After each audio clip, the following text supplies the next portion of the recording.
drink and you were looking for your cup and she wouldn't come anywhere near you, I think it would be expressed in much the same way as anger was. With a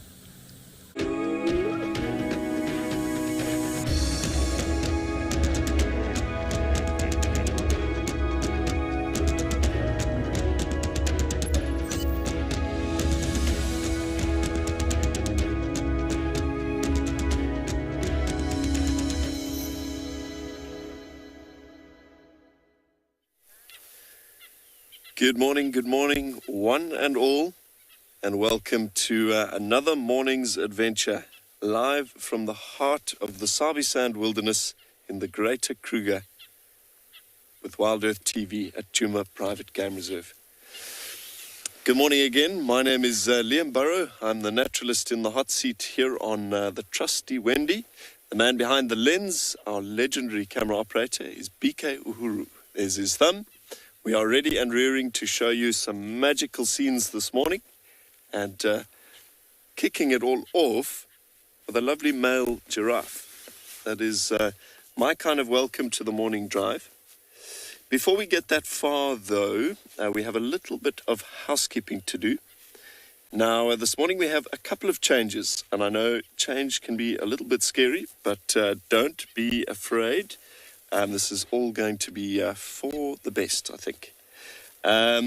So in terms of the way we ask questions here on WildEarth TV, we're trying to get that all a little bit more synergized, get everybody's questions into the same place so that we can get absolutely as many questions through to ourselves, the naturalists, as possible. So here's how it's going to go. Please, if you do have a question for us, and keep those questions coming throughout the drives, go to the WildEarth website, register, and pop onto questions.wildearth.tv. Questions.wildearth.tv. That's the address. There you'll be able to send through any questions, comments, or even stories now. So that should be quite cool. Otherwise, you can scan the QR code on your screens, and that'll lead you straight through to the appropriate link. If you're not quite sure how to manage that QR code, if you do have a smartphone, simply pop open the camera app and frame it up nicely. It should take you straight through. We will be reminding you of all of that detail multiple times through the show today, so don't stress. We will get everybody on board. Fantastic. Yeah, as I mentioned, a slightly cold and cloudy morning. Certainly not as chilly as yesterday. I think that's been the effect of this lovely blanket over our heads, trapping in all of the Earth's heat from yesterday. Yeah, I believe we have a little bit of drizzle in Pridelands. Hopefully that slightly wet weather stays away from us this morning. Fingers tightly crossed.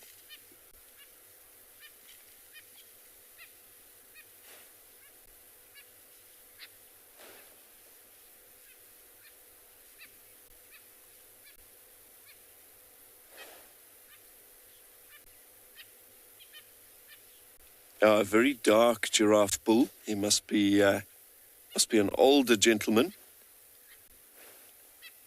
Yeah, check out that skin. Stunning markings. An indication of the presence of a lot of testosterone. It corresponds with the pigment melanin in a number of animals, lion and giraffe, quite notably.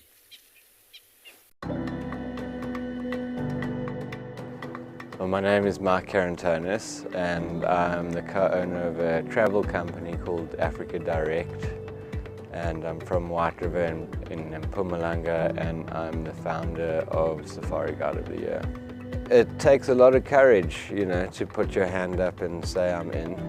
To put yourself forward and say I'm here to learn, it's not possible without them.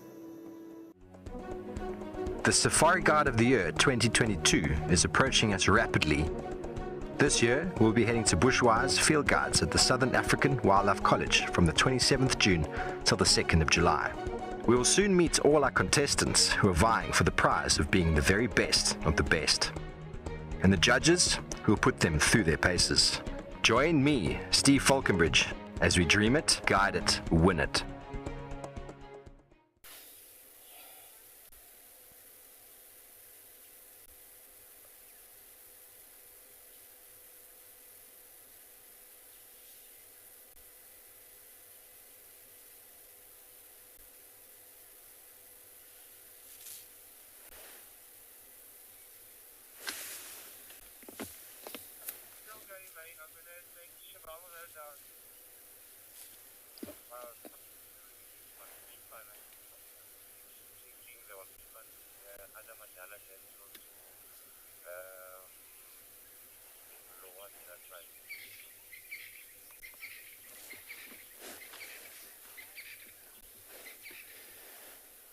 Gabby, thanks for your comment this morning. I don't think I've ever met anybody that is disappointed at the sight of a giraffe. Is there a more iconic animal indicative of the African savanna? Yeah, it always boggles my mind. What must the first explorers from a place like Europe in the Dark Ages, sailing across oceans and going out on these adventures, they must have come to Africa at some stage, laid eyes on a giraffe. Now, how would you, without the ability to take a photograph of it, how would you go back to your people at home and explain to them that you had seen this spotty thing, a bit like a camel, but sort of not at the same time, that stood about 15 feet tall? People would have thought you were drinking dirty water or something, starting to hallucinate. Yeah, it defies belief. Such an unbelievable looking thing.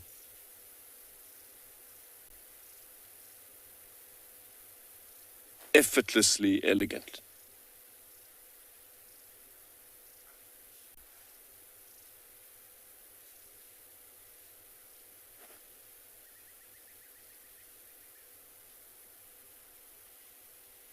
Yeah, sat so nicely with this giraffe to start our day. It's a bit of a cool opportunity for ourselves to listen out to sounds of the bush as well.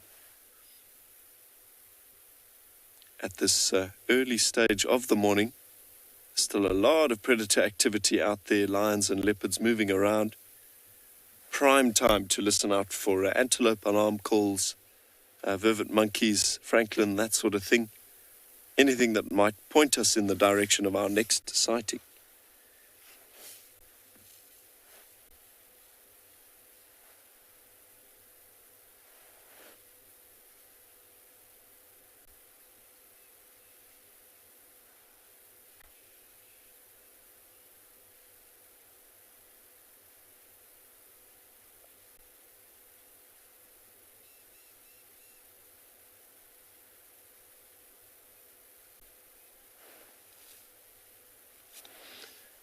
So I think now let's have a bit of a look at the weather, see what we are in for in the next 3 hours.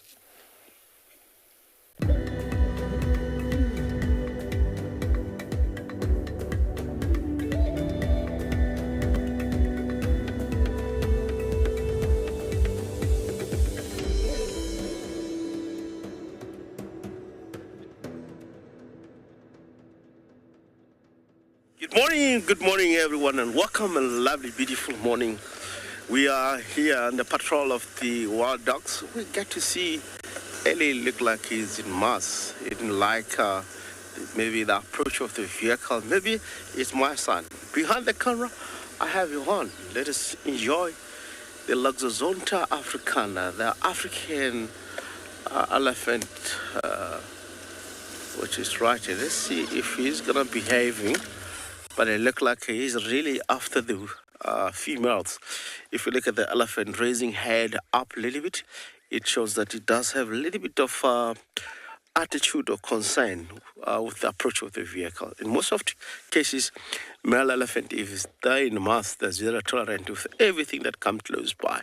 It's in the nature of an elephant. If they're looking for female or time for mating, it's a season actually that takes place called mass.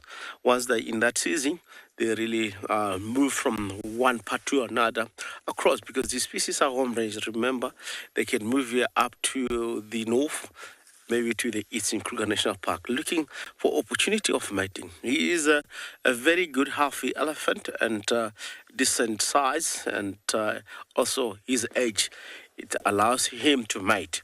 He might be around 30, between 30 and 40 years old. You can see, you look at an indentation, it tells you it sinks very deeply, and you can tell that you can see with the age. If we look at the tusk, very healthy elephant, of course. Both tusks can able to do quite a lot of work, especially when it comes to defending itself.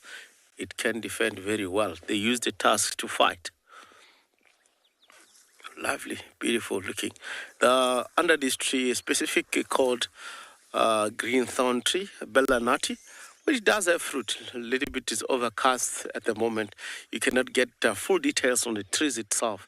They have fruits that are highly contaminated with oil, with fats actually, where elephant they really likes to eat that most of the time when you find them. If you look at this underneath the tree itself, it's been flattened with different elephants are really coming here every day searching for this particular fruit that able to drop down from the tree. If they ripen, they loose from the tree and be on the ground.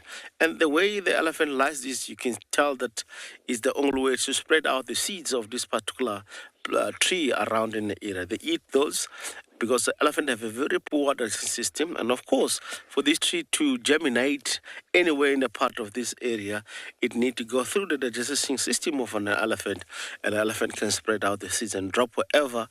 It will be a tree that's going to be live. Amazing. If you look at the details of an elephant itself, you can see a cyclical gland that really liquiding, and that tells you the elephant is at the moment is a little bit more stressed. It could be really finding females moving around in the area, and is highly, highly important if you get to see an elephant in this stage and to really give the particular animal a distance. Although elephant can read our body language and also can read our voice, if we are happy with them, they can really tell us that these particular people are really enjoying my comfort or my presence around in the area. Or also, if you are a trouble, the elephant will know you before it gets into your space, and they can really react before you act in anything that you want to do. If you would like to be a part of the team that shares the wildebeest migration in Kenya live on WildEarth, then we have some great news for you.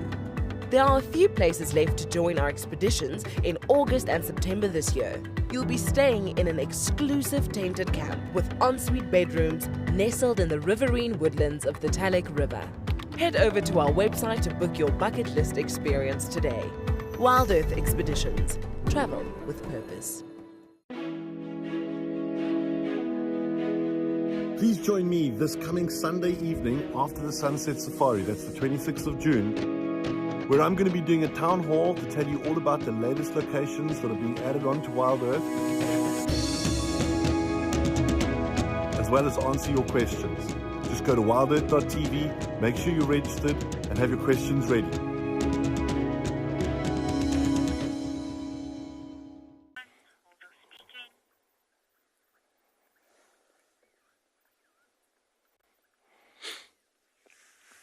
Don't know that come in the same tree and really harvest or collect the fruits, which is giving them. They have a very good sense. They got a very good memory. They can come here next year knowing that this particular tree is one of the tree that gives fruits. It's one. And let us take this opportunity over to Prideland with Chris. You'll able to say good morning to the world.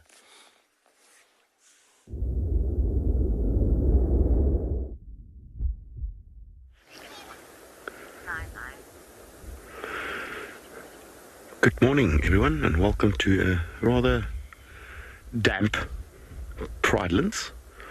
We've had some rain during the night, very light but continuous rain, very weird. You can see the impalas are fluffed up, it's quite cold. So I don't know if all the layers are on they should. My name is Chris, and with me on Camops is Mpo, and we're not entirely sure what we're going to do today. The tracks are all washed. So we're going to have to scratch around and see what nature is going to bring us. Like, well, we started with those impala. There was actually a hornbill here earlier who was eating something on the ground, and I couldn't figure out what it is. Possibly termites or ants. But it is relatively cold, overcast, and it's been drizzling up until about 10 minutes ago.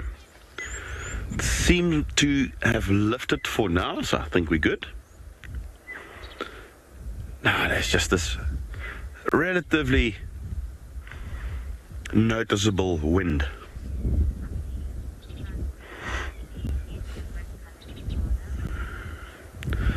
Hi there, Francine wants to know if you get different colored impala. Good morning, Francine.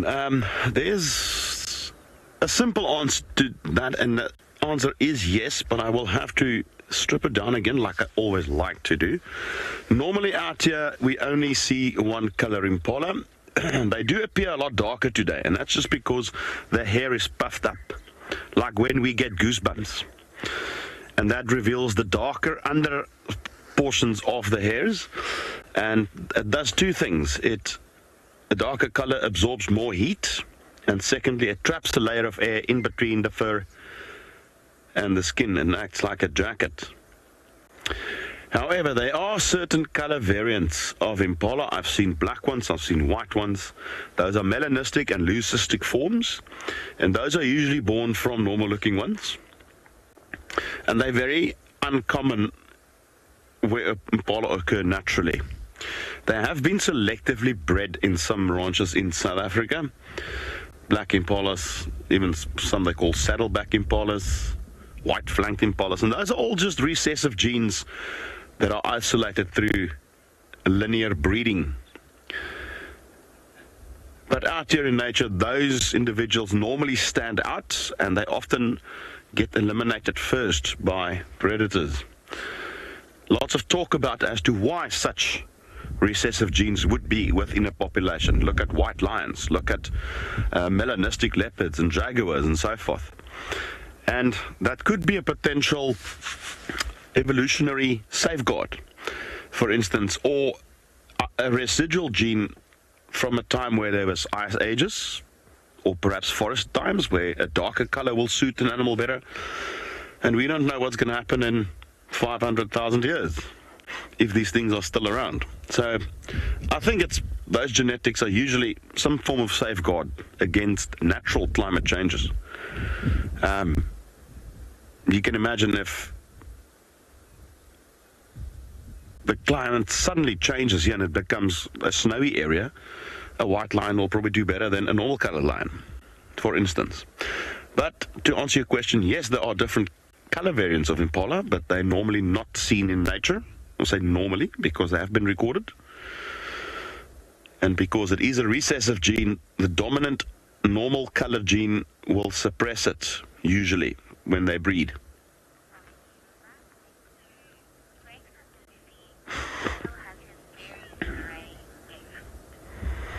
All right. Well, there's our first genetic lesson for the morning. Let's head over to Rexon, who's got a grey animal.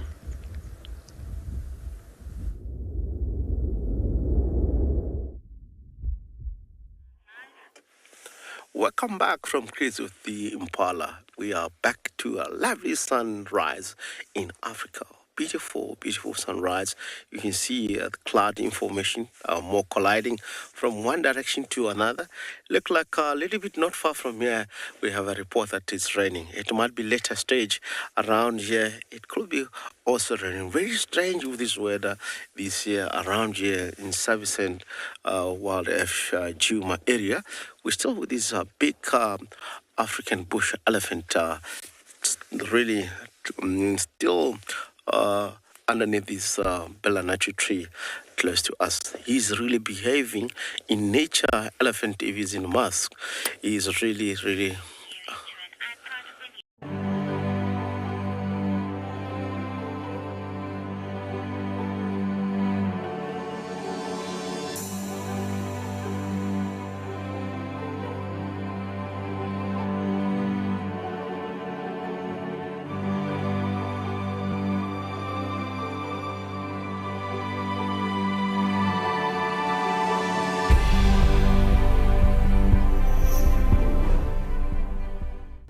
at WildEarth, we promised great monthly prizes for our explorers, and this month is no exception. If you join our club before the 10th of July, then you stand a chance to win a fabulous Safari Guide online course brought to you by Bushwise Field Guides. They specialize in accredited safari guide training with courses tailored for the African safari lodge industry. Sign up to be a WildEarth explorer today and don't miss out on this life-changing opportunity.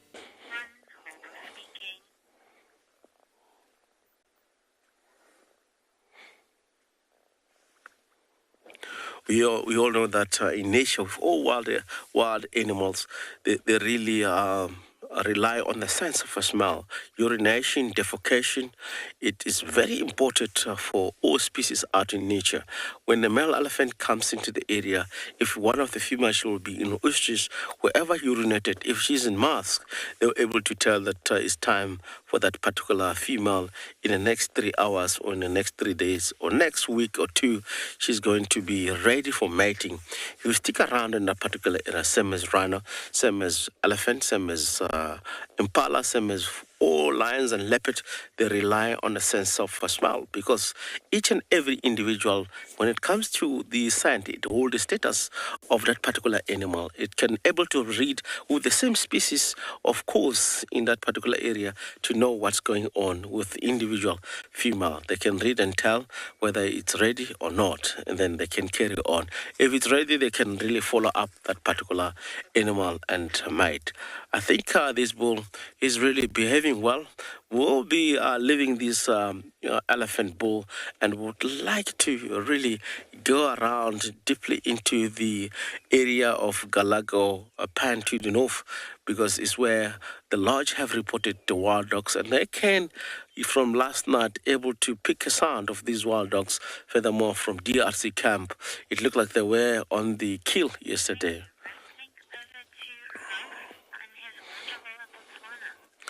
And we'll be taking this opportunity, go over to Ralph in Botswana. He's really enjoying the waterhole.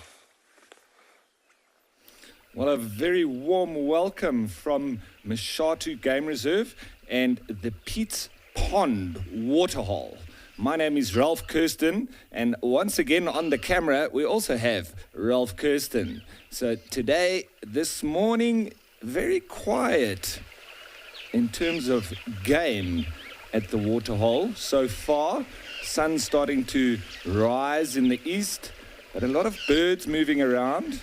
There's a lone Egyptian goose that's been shouting the odds. One or two of his mates have been flying over, and every time they do, he squawks at them.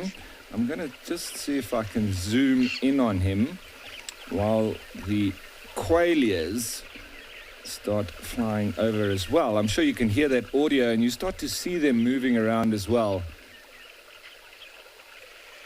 And once again, please bear with me with the movement of the camera. We are still working this all out. Yeah, I just do a little bit of a zoom in. Let's see if that works. Slowly but surely. Lovely reflection there of that Egyptian goose standing on the rock.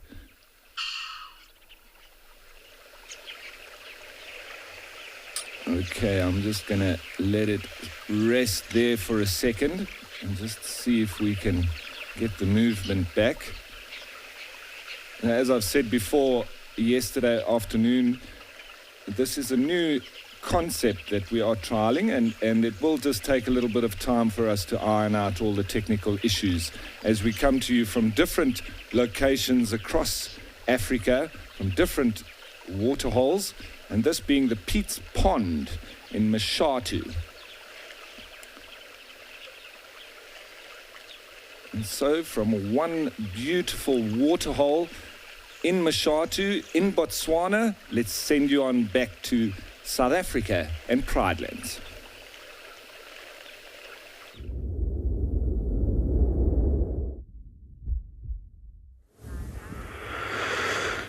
That is a welcome sight. I'm telling you, with this really cool cold weather we have, even though this probably is not going to last for too long, but I'm hoping that that sun peeking out will burn away some of these clouds.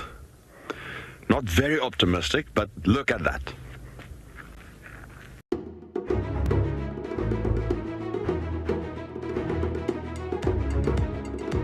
And coming up in first place and officially named Mbilo is Heart's Cub.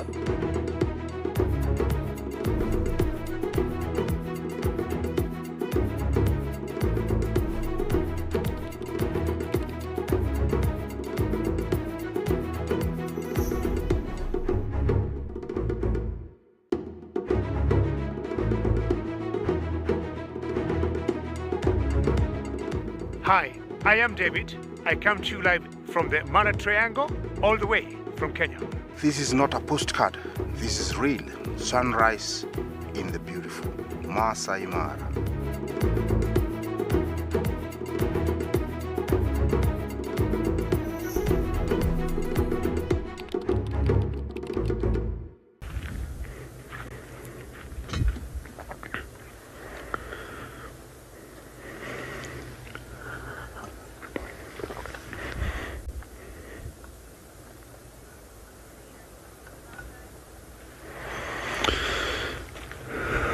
Just a reminder to our viewers that you can also scan the QR code with your smartphone in order to submit questions. You just open your camera and scan the barcode on your screen, and that will open up a banner on your phone. You can click that and that will direct you to where you can submit questions, comments, and even a story should you wish to share one with us.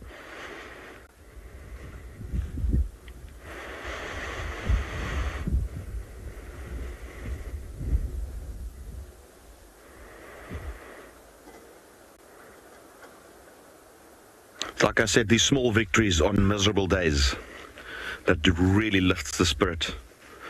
And just to top that, I've got a nice steaming cup of tea that just assists in that.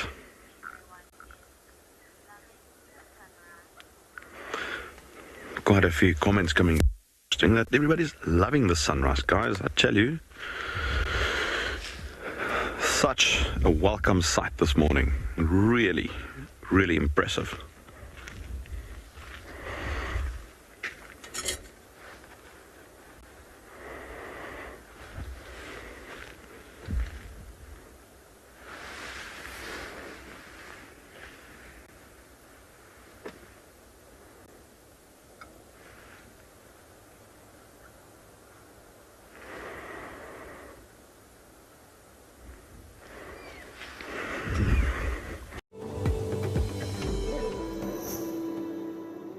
My name is Michelle Duplessis and I'm the Managing Director of the Field Guides Association of Southern Africa. I'm one of the judges this year and I'll be judging the game drive category as well as hospitality, professionalism and storytelling. I really look forward to seeing everybody again this year and obviously to meet the incredible contestants.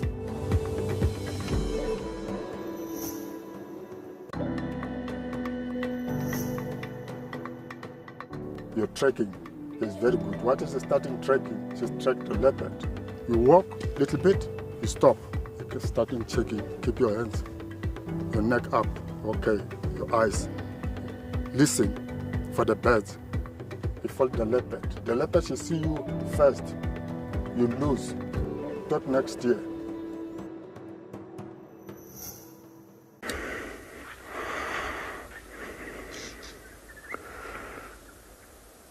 Can even see a Swainson spurfowl on the road. Oh, they're gone now. And there's a dove. Seems like the bird life is also realizing that the day has actually started. A bit of a delayed sunrise, but everybody seems to be waking up.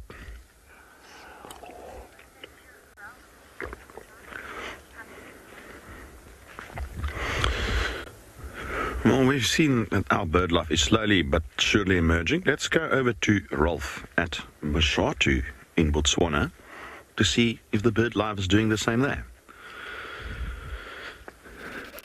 Yes, Chris, and it's actually the chorus here is getting to the point where it's really beautiful. I mean, here we're just looking at this Egyptian goose, but the sound emanating from around this waterhole is absolutely amazing. Let's just listen quietly for a while.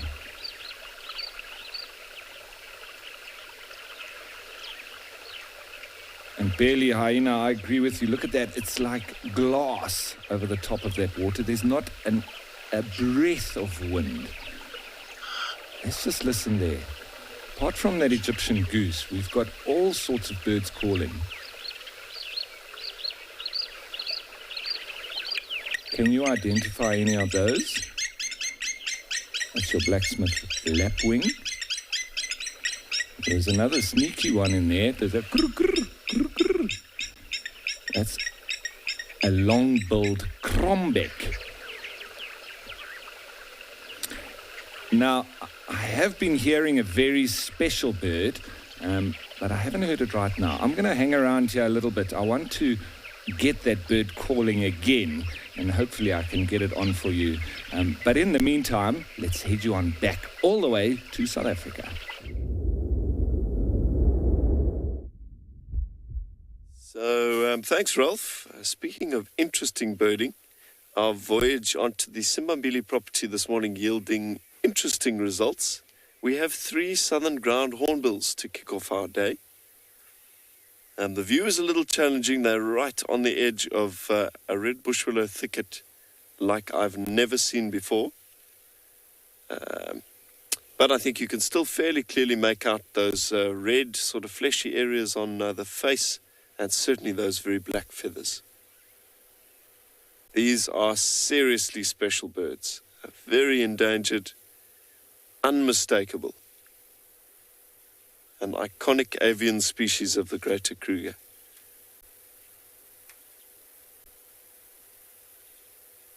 Happily foraging away for insects, perhaps a juicy beetle.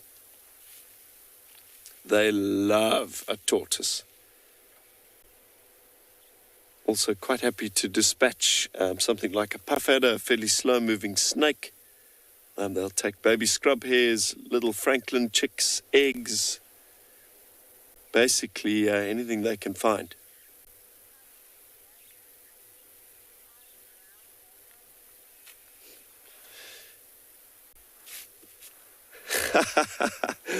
Thanks for that, Fiona. Yeah, we've certainly been lucky in recent days and recent weeks with sightings of these southern ground hornbills. Ngututus. Happy that they are so eager to show themselves to us. We're not complaining. We know that there's nothing worse than just as your favorite leopard is about to catch his first meal in 3 days, you are on the edge of your seat and up pops an advert. But as you know, a life without advertising would mean a very boring evening when you arrive home from work. Because WildEarth and most other media companies rely on advertising in order to fund our content. But we want to let you know that we hear you. And to show you how much we care about your experience in nature, you can watch WildEarth without the ads.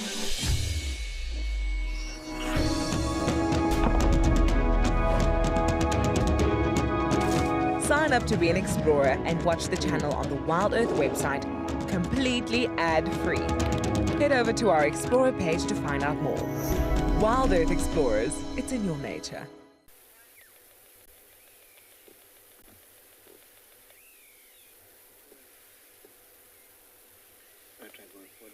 Yeah, let's try. So we've just watched the southern ground hornbill catch a tortoise.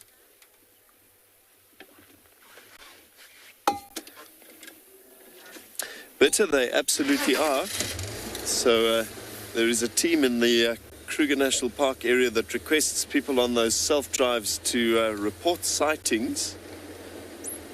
So they're doing their very best to monitor these ground hornbills. I'm going to pull away from the road a little bit here, just so we don't disturb them. We've watched this large male southern ground hornbill catch a tortoise. Hopefully we can get a view of him trying to eat it.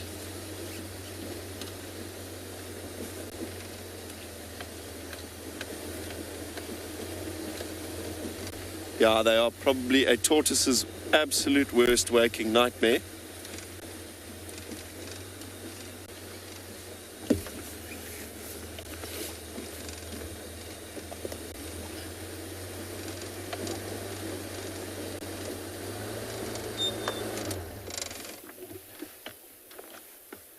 No, perhaps he decided against that tortoise. See if he comes back.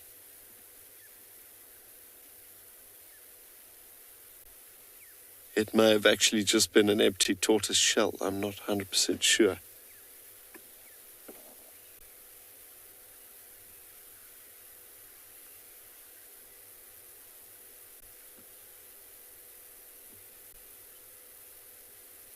Yeah, as I say, they are very highly skilled at dispatching those tortoises under normal circumstances. They'll literally stand the tortoise up, sort of facing up, and a harpoon into the front of that shell with that saber-shaped bill, pulling the tortoise out piece by piece. A little bit unfortunate for that reptile who can't really get out of the way. But yeah, that's nature. It happens.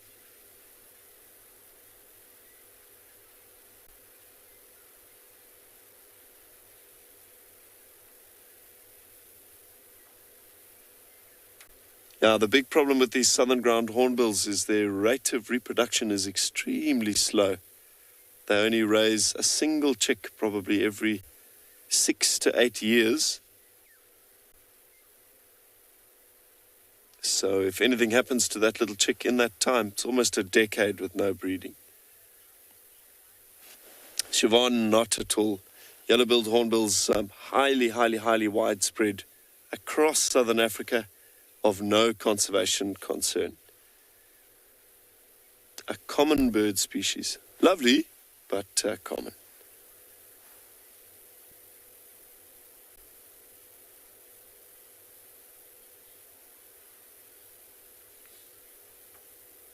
Yeah, these hornbills are tucking deeper and deeper into this thicket, and we're not going to go off-roading or try and hassle them in there in any way. Let them carry on their missions. We want them to stick around.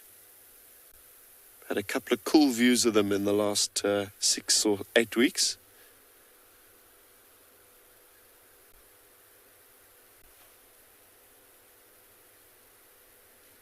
Yeah, I really like this Simbambili property. It's delivered some interesting sightings lately. The Safari Guide of the Year 2022 is approaching us rapidly. This year, we'll be heading to Bushwise Field Guides at the Southern African Wildlife College from the 27th June till the 2nd of July. We will soon meet all our contestants who are vying for the prize of being the very best of the best, and the judges who will put them through their paces. Join me, Steve Falconbridge, as we dream it, guide it, win it. If you would like to be a part of the team that shares the wildebeest migration in Kenya live on WildEarth, then we have some great news for you. There are a few places left to join our expeditions in August and September this year. You'll be staying in an exclusive tented camp with ensuite bedrooms nestled in the riverine woodlands of the Talek River. Head over to our website to book your bucket list experience today. WildEarth Expeditions. Travel with purpose.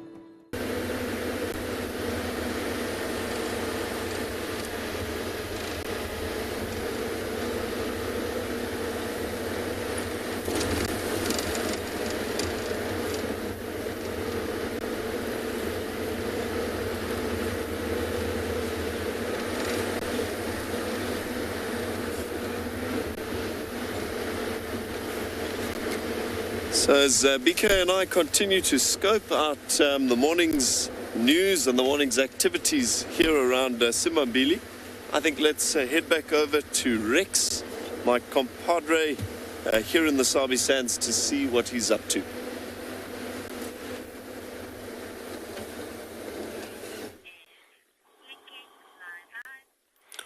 Welcome back from Liam. We are right here at Central. Look like, I'm not sure from the distance. I was thinking from earlier on, it does look like a warbucks eel. It's not. Warbucks have a crest It looked like down from my side. If I look at the other side, it's more like Tony eagle. I wonder why they're here all together. It might be something that happened. Look at the tracks of the wild dogs and hyena. We were following the blood trail from Galagapan. Looked like there was interaction between hyena and wild dogs. You never know who was injured in between the two. It could be the hyena, because wild dogs sometimes, if they're all in numbered, they can really protect themselves very well. They can bite very well. So most of the time when you see Tony, it means that the kill was happening in the area not far. So the wild dogs might have been in this area very close around where we are. We'll look around and check around. It's a very good sign to really guarantee that there was a kill. No one can make a kill here apart of the wild dog. If it's a leopard kill, they all hide it. Yes, definitely Warbeck's eagle. Tony eagle, not Warbeck's. Both are Tony. So we have to work the area in and around in the same spot is where it might be. These are more like vultures and battaliers. If there's any kill, more especially killed by lions, killed by wild dog, they will follow and descend on the kill when the wild dog moves and able to eat pieces of the meat that might be still attached on the bones, skins, and all that. Tony eagle, both of them. You can definitely see the lower branch. The lower one is Tony, definitely. The kills might be. Let's see if we can work the area and find the tracks and follow up. Pretty much the dogs might be central, maybe towards Vulture's Nest Road, Spaghetti Crossing, Twin Dams in this same block that the wild dogs are. Let me take the opportunity and try to find the dogs in time.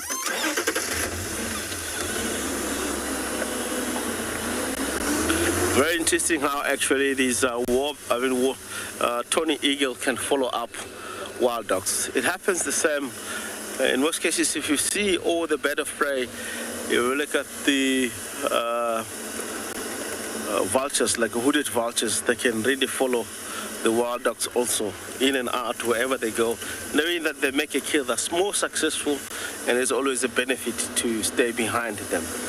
Exactly the same with the Tony eagle. Once the wild dogs kill something, they will be immediately in that spot, because the wild dogs, most of the time, they need to feed before the lion interact, or hyenas interact, or leopard get into the area. They're so fast. Let me see. There's no tracks up to so far, but we are in the right area where we might benefit with Talamba. Central Road is one of the areas that Talamba likes the most, towards the east. As we know that we left Talamba, we took a dam yesterday behind the dam wall in the drainage line. Perfect area for a leopard to leave the youngster. Perfect area for a leopard to be.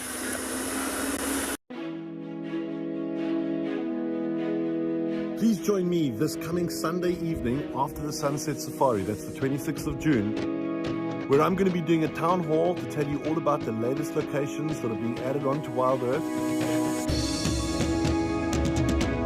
as well as answer your questions. Just go to wildearth.tv, make sure you're registered, and have your questions ready.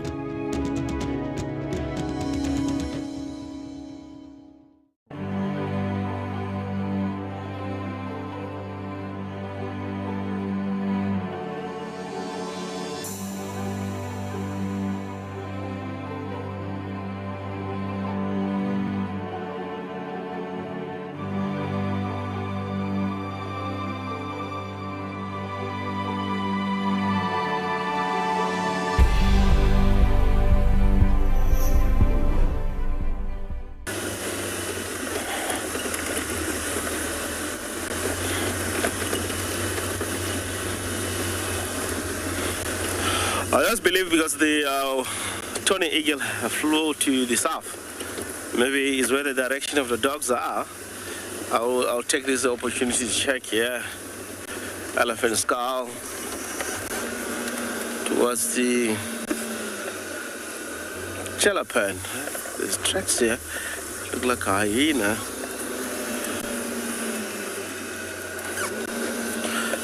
fresh tracks. Let me go towards Spaghetti Crossing, Chelapan area. We might be lucky there. You know that wild dogs like most especially areas where they know that there's a high density of impala. Quarantine will be the best also to check these dogs. Whoever is really watching Safari Live from the drive, I know that quite a lot of people checking what wildlife might be having at the present moment. Quarantine is one of the areas to check these dogs. They might be heading down directly that area. They won't move out of that area because in and out is where the big herd of impala they will be moving in.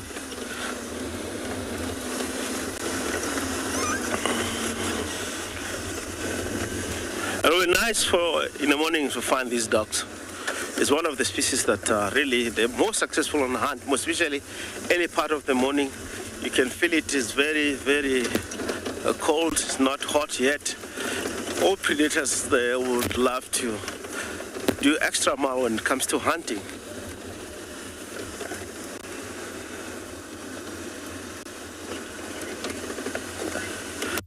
Michael, yes, I'm really, you know, my eyes are always peeling out and try to get to see these dogs. Anything that will be in the form of the color of the dogs, I'm really prepared not to drive past. Because this is, as I seen yesterday, we have seen the information that here we are 2 vehicles at the stage that are working around in the area, and I believe I've headed a little bit north, and I have come all the way down here, hoping the evidence of 20 eagles, it gives me guarantee. It could be just because they can fly, see in all different direction. I might send myself in a wrong direction, but most of the time I would really love to go where always the dogs love to go and hunt. That will be more successful also for me to come in the area, because this is the area I've seen since I've been around in Juma Conservancy. I've watched dogs loving Chelapan, Twin Dams area, even heading towards Twin Dam itself and head out to the south. They like all the time use the same routine. So I will try to go out there and check if there's any tracks. If it's tracks information, I will follow up.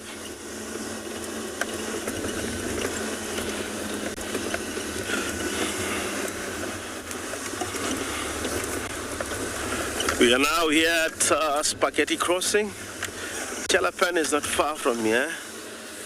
If not, we have to go back almost same area of quarantine. We haven't checked quarantine. We went all the way down here hoping all the vehicle in the morning, they might check.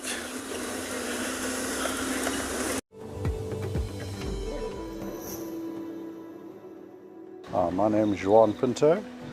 I'm here for Safari Guide of the Year. I'm one of the judges. One of the categories in the competition is the walk, or the on-foot experience as you call it. And it's kind of the leveler. It's the experience that really is important for a guide to have, to be able to take people safely into the environment on a walk.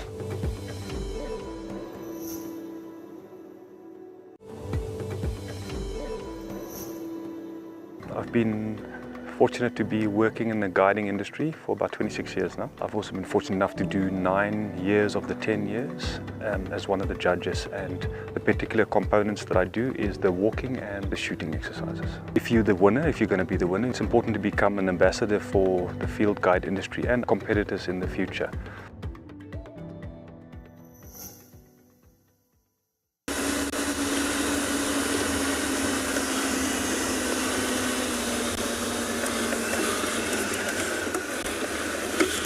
Checking tracks here, Twin Dams are not, they're not here.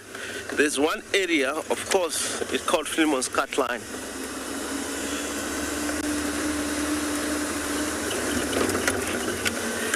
Let us take this opportunity over to Chris, which is doing some trekking in Pride Land.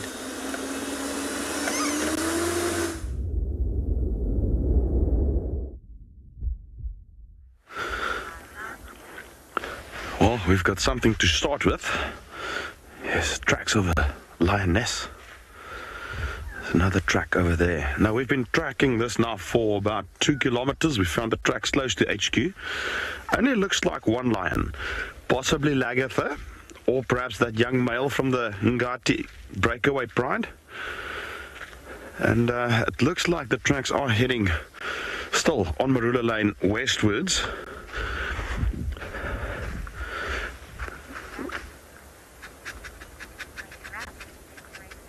Okay, let's quickly go back to Wrexham while I try and find out what's happening here.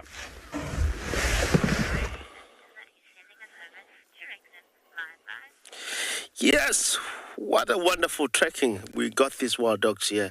This is the area all the time when the dogs move into this certain area like Juma Conservancy. We know exactly where they like to go all the time.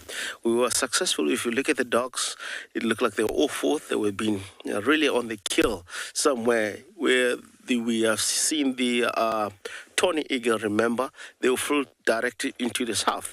That tells us, more encouraging us that the dogs, they're more into the southern direction from where we were. It's such a lovely, lovely, lovely find of these dogs. Using all the different species, of course, into the nature, you really the bush, you will able to be more successful around in the area. I'm so happy and more excited to find the dogs. But anyway, these dogs, I don't think they're going to hunt. Let's try. It looks like they're going to come down here.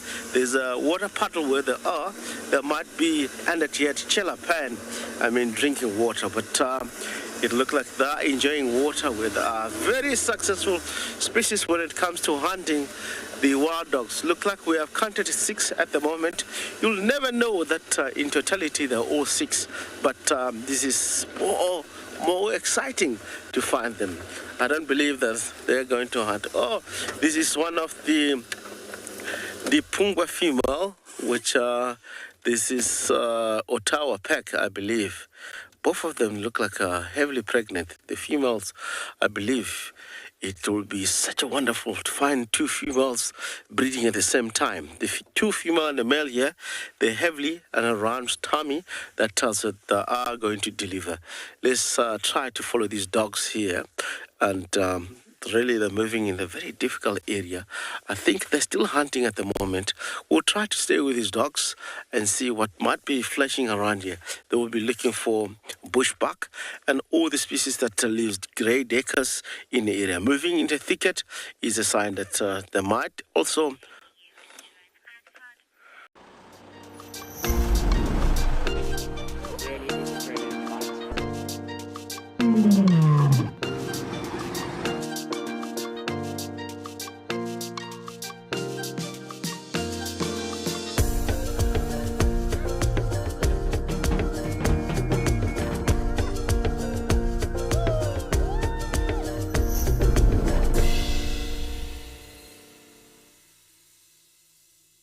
WildEarth have really inspired me to return to South Africa after having followed so many beautiful characters. This Ticket to Dream has given me a great opportunity to meet the WildEarth team, which I thank. They're all amazing.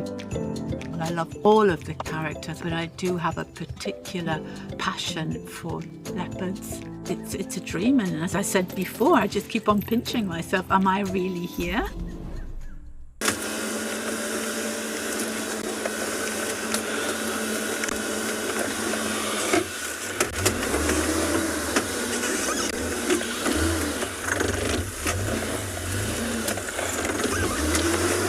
starting to move very fast. Let's try to get here. We'll manage to cross here. I don't know whether as we're dipping down here we might lose signal, but we'll try our best. We are having a right tool to drive in this kind of a terrain. I love this short wool landy. I believe that they're running in the middle of this Molowatu riverbed. I'll try to follow up. If not, they might be crossing to the east. Look like they've crossed to the east. Let me follow up, heading that way. It's not a problem. We'll be able to really relocate them. from the other side. One thing, following wild dogs when they're hunting is something that you have to do. You have to be so fast and able to react very quick.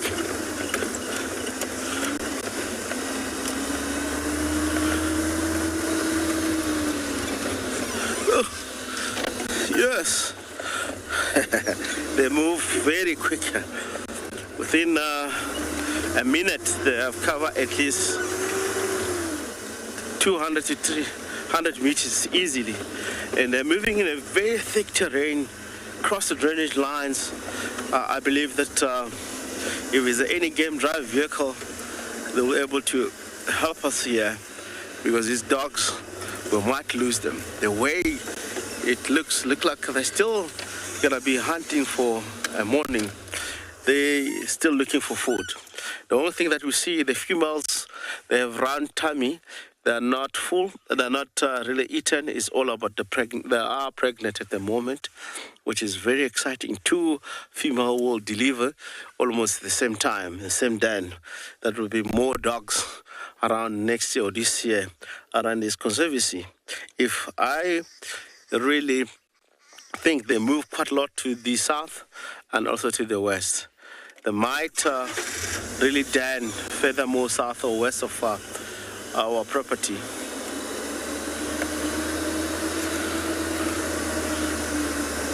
Really, yes, very challenging.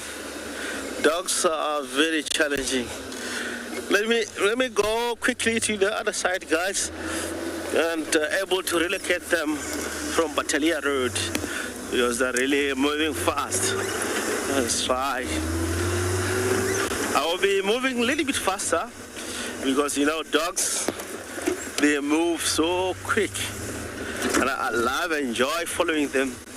It does remind me in the early stage following dogs, more especially when I used to be a cameraman filming down south. Very interesting to follow these animals. Ooh, yes. Johan, are you holding on, buddy? Let's try. I believe that if we manage to see them, more especially when they make a kill, they'll settle down. We'll be able to enjoy these dogs more than half an hour or an hour after a kill. But if we lose them here, we'll be struggling to find them, because they will be moving far ahead on us, and there will be no sighting of them. They will move maybe across Cheetah cut line. If they're not successful in the area in the next 5, we're lucky. I'm lucky. Call myself lucky, man. They're going to this block, guys. It's a very thick block. I'll try my best.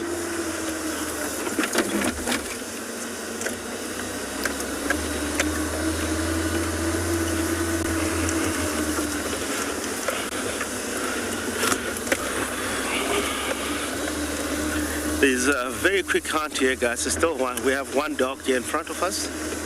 Let me stay behind it.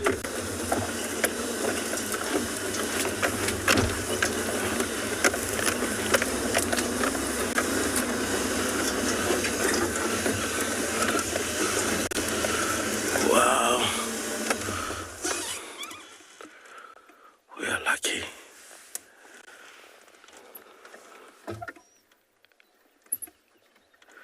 Cross finger of these dogs able to find impala furthermore to the east from here.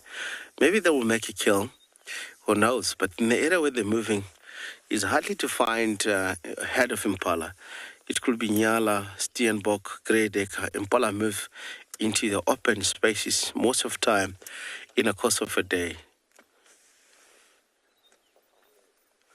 The second dog coming to the left, to the right, really, let's try to move.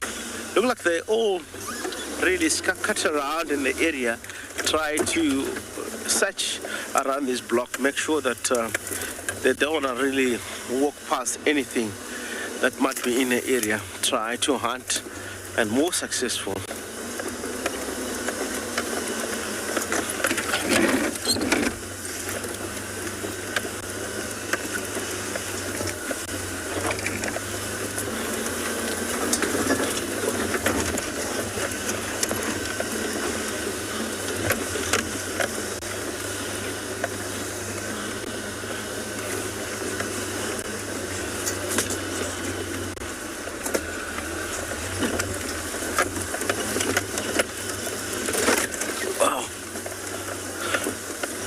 Not easy to drive here, but we'll try our best.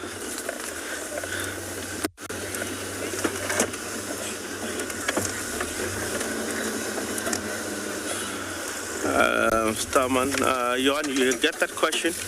Marella didn't get it. Who's been running the longest, hyena or wild dog?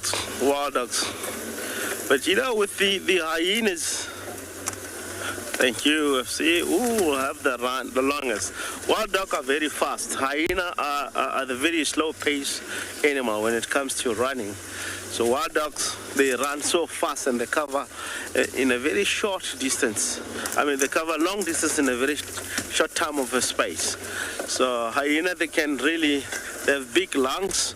They can carry slow motion, but they can really go also far distances without really getting tired. These guys, in 5 minutes, they can cover up to 10 kilometers if they really want to move. Then hyena is very slow. If it's overcast like today, you might find these guys in 20 minutes they can cross the property furthermore to the south, even cross to Kruger National Park if they want to. Wow, I can see them. They're everywhere around here. This is a difficult part of this area to follow these dogs. There's a drainage line. Unless if they headed more towards the east, it's very easy to stay with them. But you never know. We'll try our best to see if we manage to see them. But I cross my finger. We need to see them making a kill around here.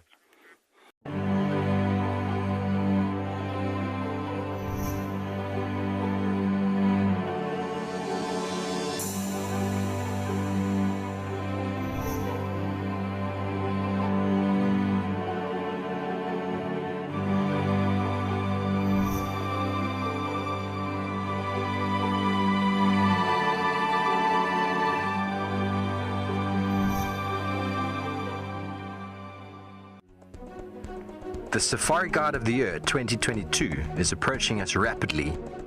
This year, we'll be heading to Bushwise Field Guides at the Southern African Wildlife College from the 27th June till the 2nd of July.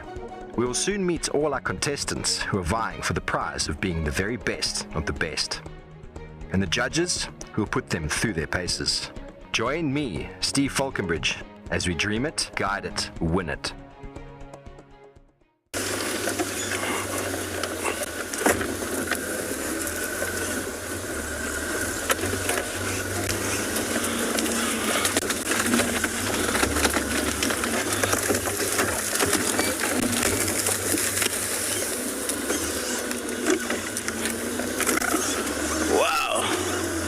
Let me try to really get out. We are very close to the road, not so far from here, towards Mamba Road.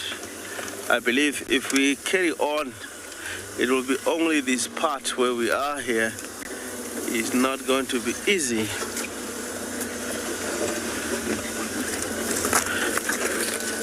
Okay, yes, thank you so much. We are lucky.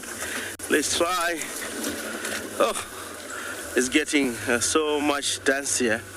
We don't see the dogs, but we believe they are moving in the right direction. They might come out from Mamba Road towards the east. But as we're moving east from here, it will be easy for us to get to the road. But look like they are really moving faster than what we expected in the area. Let's move a little bit to our right here. I think the dogs might come out. There's a puddle of water here.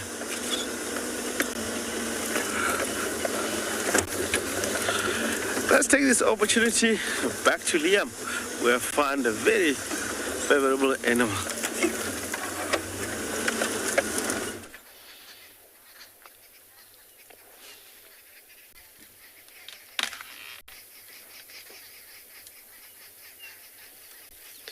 So extremely well done to Rex for relocating on those dogs. That is super exciting. I'm very hopeful that they stick around Djuma for a couple of days. We are up on Buffelshoek Cutline with, I think, a bull an elephant bull that Rex was talking about earlier. This guy's in full-blown must. BK and I have just witnessed him pushing over a massive marula tree. And we've been commenting on the incredible force that these elephant bulls possess. The strength to be able to uproot a tree that probably weighs 5 or 6 tons if you weighed all of it together. Yeah, with just a few sort of rocks of his head and his neck, using that momentum. 30 or 40 years of growth is uprooted and lying down. If you would like to be a part of the team that shares the wildebeest migration in Kenya live on WildEarth, then we have some great news for you. There are a few places left to join our expeditions in August and September this year. You'll be staying in an exclusive tented camp with ensuite bedrooms nestled in the riverine woodlands of the Talek River. Head over to our website to book your bucket list experience today. WildEarth Expeditions. Travel with purpose. Please join me this coming Sunday evening after the Sunset Safari, that's the 26th of June, where I'm going to be doing a town hall to tell you all about the latest locations that are being added on to WildEarth, as well as answer your questions. Just go to wildearth.tv, make sure you're registered, and have your questions ready.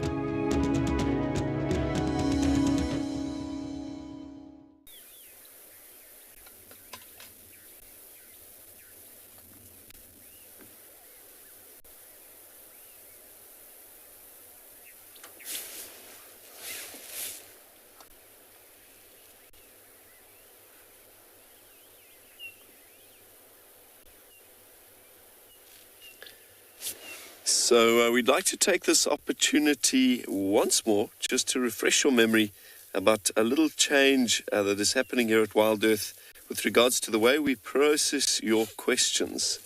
We've been getting loads and loads of questions through on the new platform, so nice to know that many of you at home are already on it.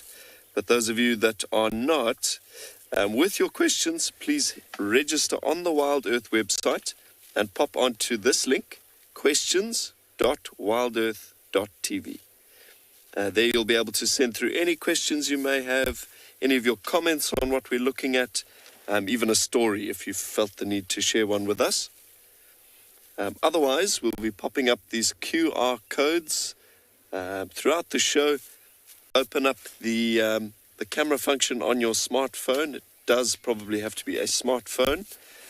Open up the camera, frame up on that QR code through the lens, and it should open that link for you. Our change is a bit frightening, but this change we reckon is going to be one for the better. We'll keep an eye on this elephant bull. He has now left his marula tree. He's kind of making his way towards us. In full-blown must, we're not going to take too much of a chance with him.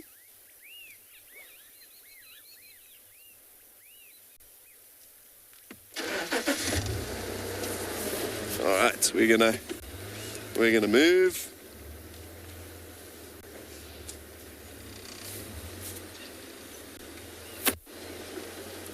Best to show these bulls as much respect as possible.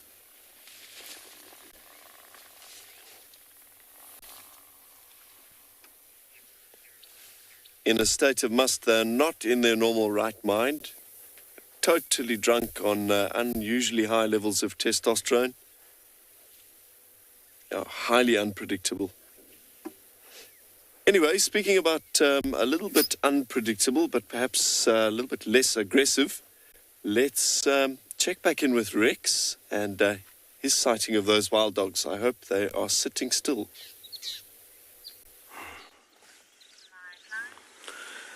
Lovely. We managed to go through the very thick dance and relocate these wild dogs. They're still moving east, as I said.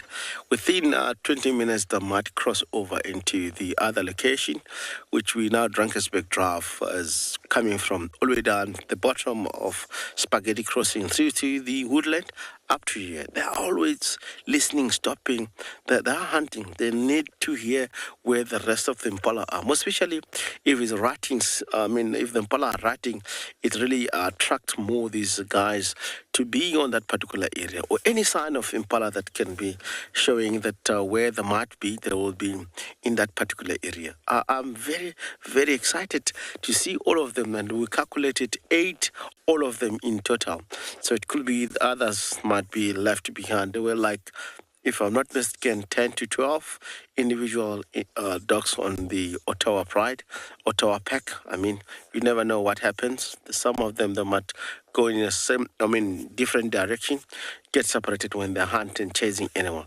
They start to trot, which I have to be behind them, because this is how actually the dogs, more especially if they want to cover a distance, they do this kind of jogging, and you find them far in the next 3-4 minutes. These wild dogs are going to cross the Cheetah.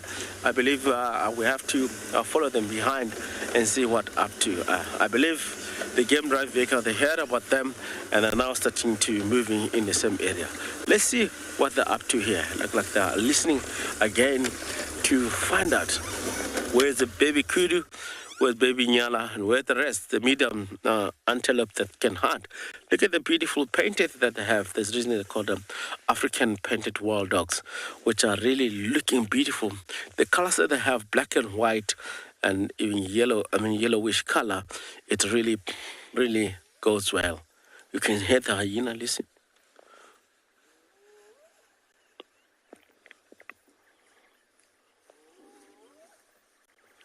I wonder why the hyena then stay behind them. But look like they made a kill early this morning. If you look at the blood over the neck from the wild dogs itself, they may make a kill something small. It could be impala, it could be grey decker. You never know what might be. But it looks like they're settling down here at the moment. It's really paying a price for us driving through the woodland and manage to find them settled down as it is. Still more dogs coming. There are more than 8 if I'm not mistaken here. The rest are joining. Look like sub-adult. They're just coming behind now. Well, we can calculate all of them if they're in the same spot. But it's such amazing, as I was saying, I know that there were more than 10 up to 12. So if they get separated, they can manage to follow one another by the scent until they get together. If they really find themselves completely lost, they'll do that woofing, calling of one another, and the rest will respond or head in the same direction where there might be demand of.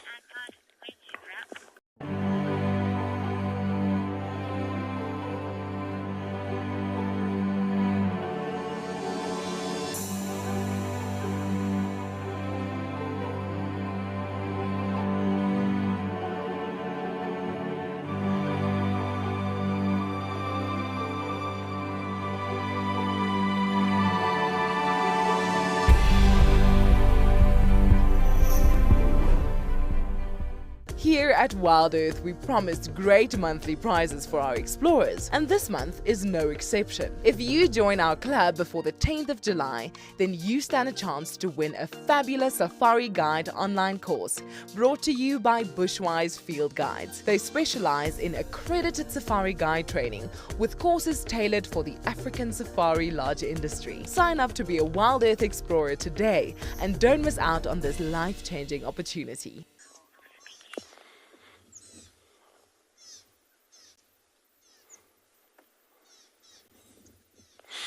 Wow. Look like the more than the number that we are talking about. But let's see now if we can able to count them, especially leading out of the area. They might find a very open patch of the road and settle down. But of course, because of the weather changing, is tending to be like more overcast and promising a little bit more to the east that might be raining. It's in the nature of a wild dog. If it's overcast, they can cover a huge distance and move from one part to another. Maybe by the end of this morning, they might be down further south. Who knows? If they're successful, they will hunt and make a kill and able to lie down. Of course, there's no need for them if they're really hunted and more successful. They cannot really move out of the property. Let me position myself here, more especially ahead on that. Then we can take a headshot. Look like they're all like they wanted to move. So it's easy to count now. There's another two this side.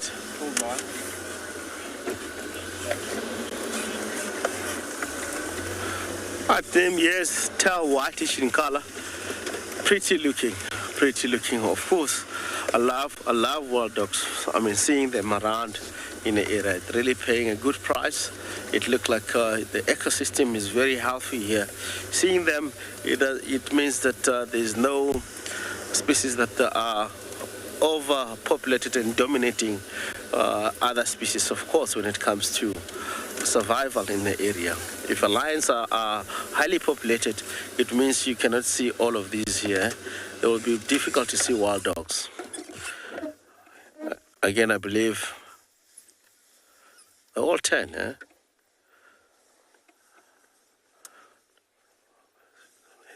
Nine of them. Oh, lovely.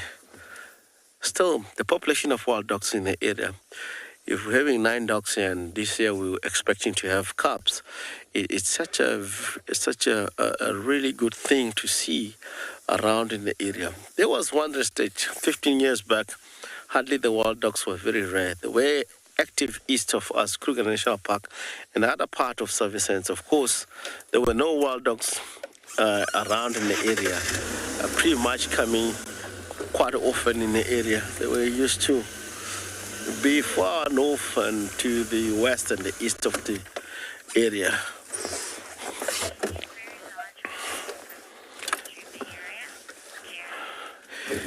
Jeremy, once at a stage I've seen wild dogs. There were over 24 dogs in Juma property, of course, but they were coming from Kruger and all the way down to here.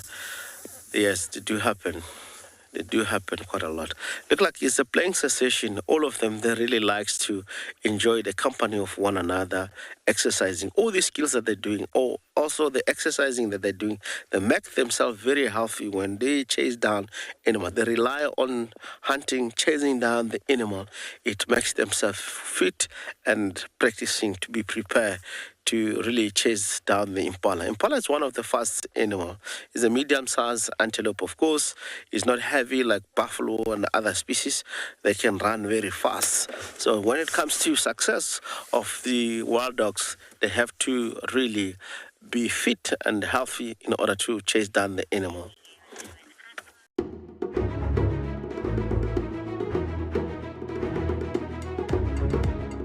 And coming up in first place and officially named Mbilo is Heart's Cub.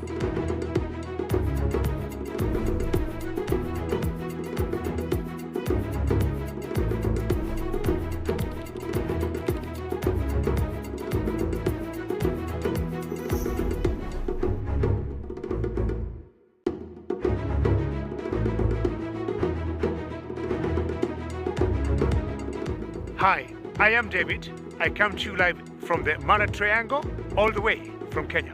This is not a postcard. This is real. Sunrise in the beautiful Masai Mara.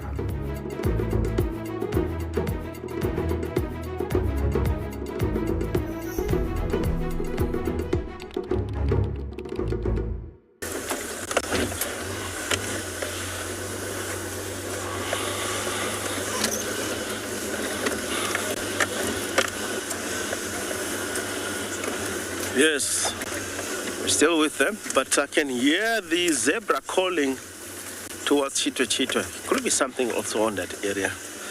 Maybe lions, who knows? And the wild dog and the lions, most of the time, they cannot be in the same area. If these wild dogs find out or get the scent of lions in that particular area, they might change direction and head opposite way. Never know where they might. They might head east in Torchwood. and we cannot manage to follow them in Torchwood itself. They might cross over, and we'll hand over to Aubrey. You'll manage to follow them on that area. We will try to find something else. But we had a report. Oh, look at this impala, yeah? The walk past the impala. Such amazing how the impala, they're so lucky. I believe they are not hunting. Maybe they're moving for a reason somewhere else. Maybe they have figure out there's a hyena close by or lion close by. Who knows? They walk past the impala and then able to really hunt. The sense of a smell is very strong here.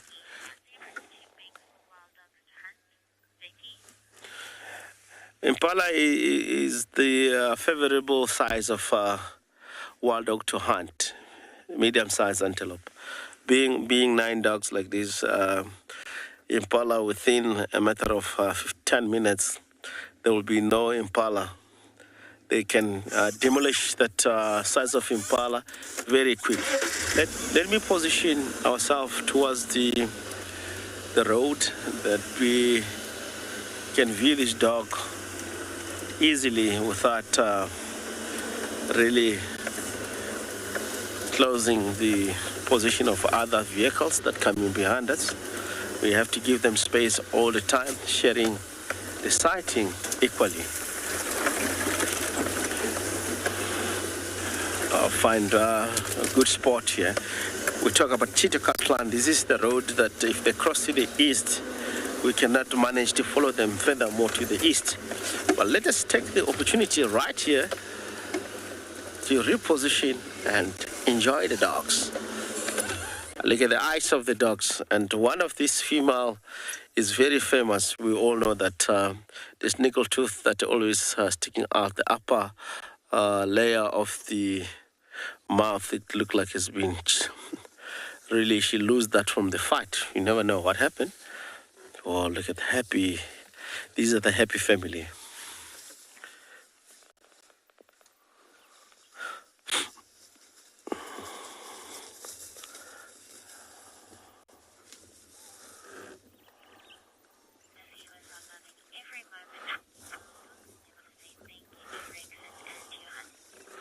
Oh, we appreciated that. We appreciate. We track these dogs, and we were so much excited to follow up, and also we were really patient to check from one road to another in order to find them. We didn't want to lose the tracks of these dogs. Of course, it has pay a price the way we have read from Tony Eagles and all these tracks from fighting with the hyena from last night, blood trails. It really pay a price because we were really concentrating a lot to really find them this morning.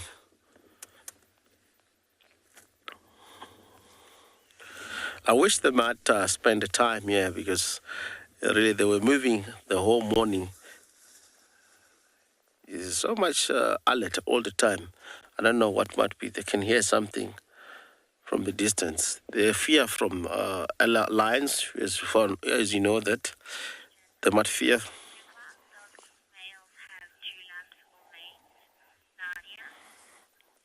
Nadia asking if a wild dog have a julep. What you'll see, they have a little bit the mane like a male lion. You can see that it could be substituting the julep. It's not like a lion's and a leopard that form julep. These guys, you can see the mane fur that really established around the neck that indicate that she's a male. So that it grows up, it grows a little bit longer as a male. Then you can tell that this is a male and this is a female in most cases. As I'll take an example, the one that close to the road here. If you look at directly, you'll see it look like the neck itself, it's extended. Those are the fur. That is the mane to show that this is a male, and the female doesn't have that at all. And so I actually can identify a male and a female easily. yawning is a very good sign that this species, of course, they might be settling down or start to move again. They're so much active, they have a lot of energy in their body system. Wild dogs are very healthy because they're more successful. They work in a teamwork, same as a lion that hunts all together and bring down the prey. We protect and reconnect nature across southern Africa. We bring countries together to care for wild spaces that stretch beyond borders. We protect and restore biodiversity. We prioritize the people living in these landscapes, enabling them to thrive in harmony with nature. We are restoring tomorrow.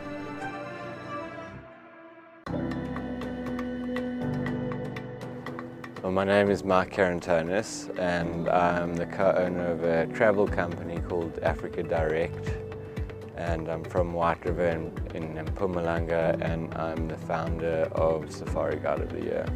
It takes a lot of courage, you know, to put your hand up and say I'm in. To put yourself forward and say I'm here to learn, it's not possible without them.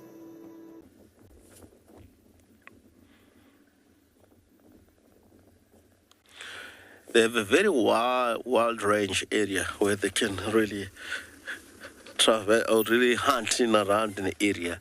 So it's very easy for these guys to be more successful. If they find one part doesn't work for them, they can move into the other location that might be very suitable for them to hunt and more successful. If you look at the terrain in the area, if the Conservancy of Djuma is more like the area it's terrain for lions and leopard. If you look at furthermore to the north of the area, of course, the park, it tends to be more open and flat grass in most cases. That's the reason when it comes to breeding, this dog will disappear furthermore north into Manyeleti, where it's very, very accommodating for wild dogs, of course, to breed around in the area. Less predators and less everything and more general game. You find them, they love to really den on those areas because the cubs will be always safe from lions and hyenas. And they'll move in and out in the area for hunting, although it's a high area with predators, but they will manage to hunt and go back to the den. And all of them, witnessing wild dog denning for many years. If the pup is above nearly 3 months, they're where they can able to feed. All of them, they have to go hunt and kill, eat, and run back towards the den and regurgitate all the meat to the puppies, and they can able to really grow very fast. And let's take this opportunity across to Pride Land and see what Chris is up to.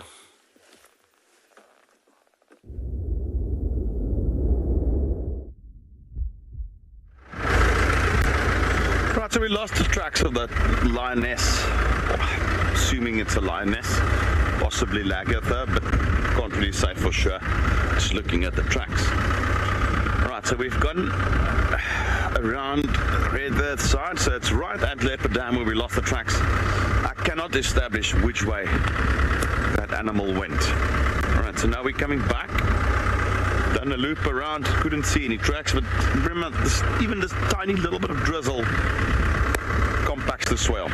Even the soft pawed animal like a lion tracks are very tricky to see.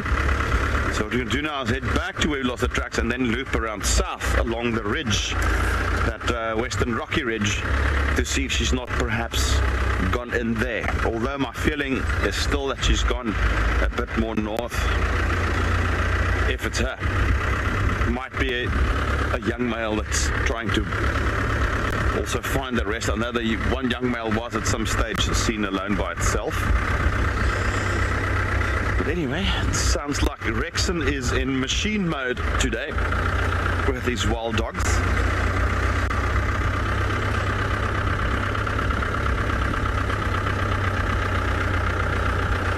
Hey, good morning, Gladys.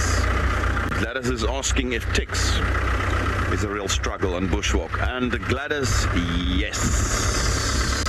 they are.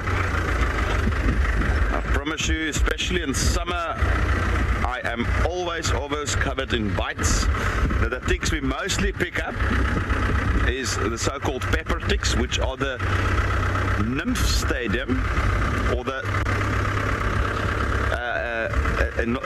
it's not the adult stage, it's the recently hatched ticks, and they're tiny like ground peppercorns, like little flakes of pepper, hence the name.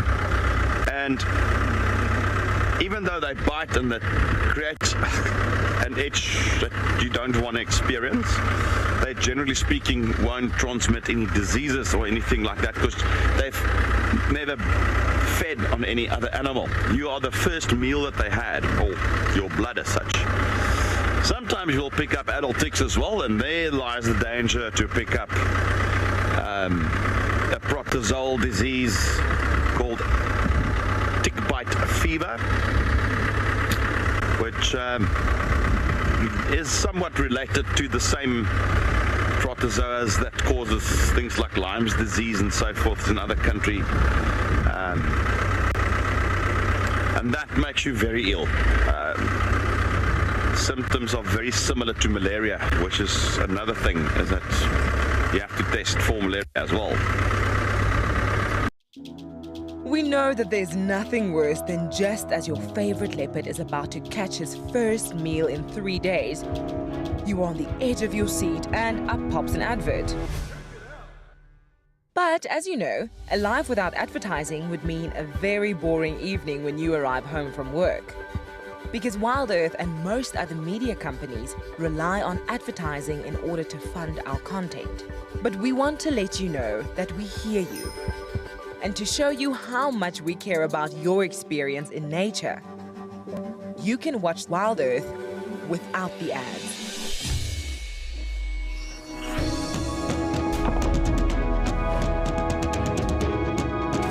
Sign up to be an explorer and watch the channel on the WildEarth website completely ad-free. Head over to our Explorer page to find out more. WildEarth Explorers, it's in your nature.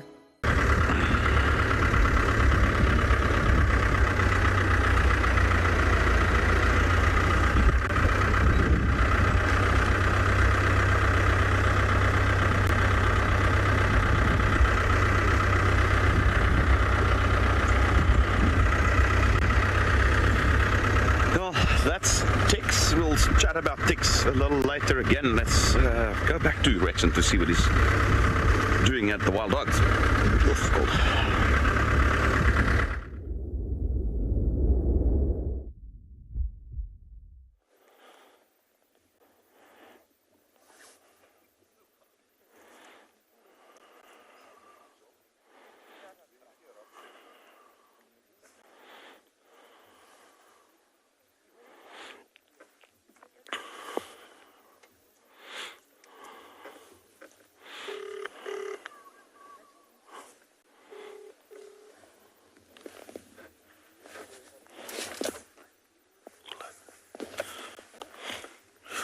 Welcome back. We are really still with the dogs.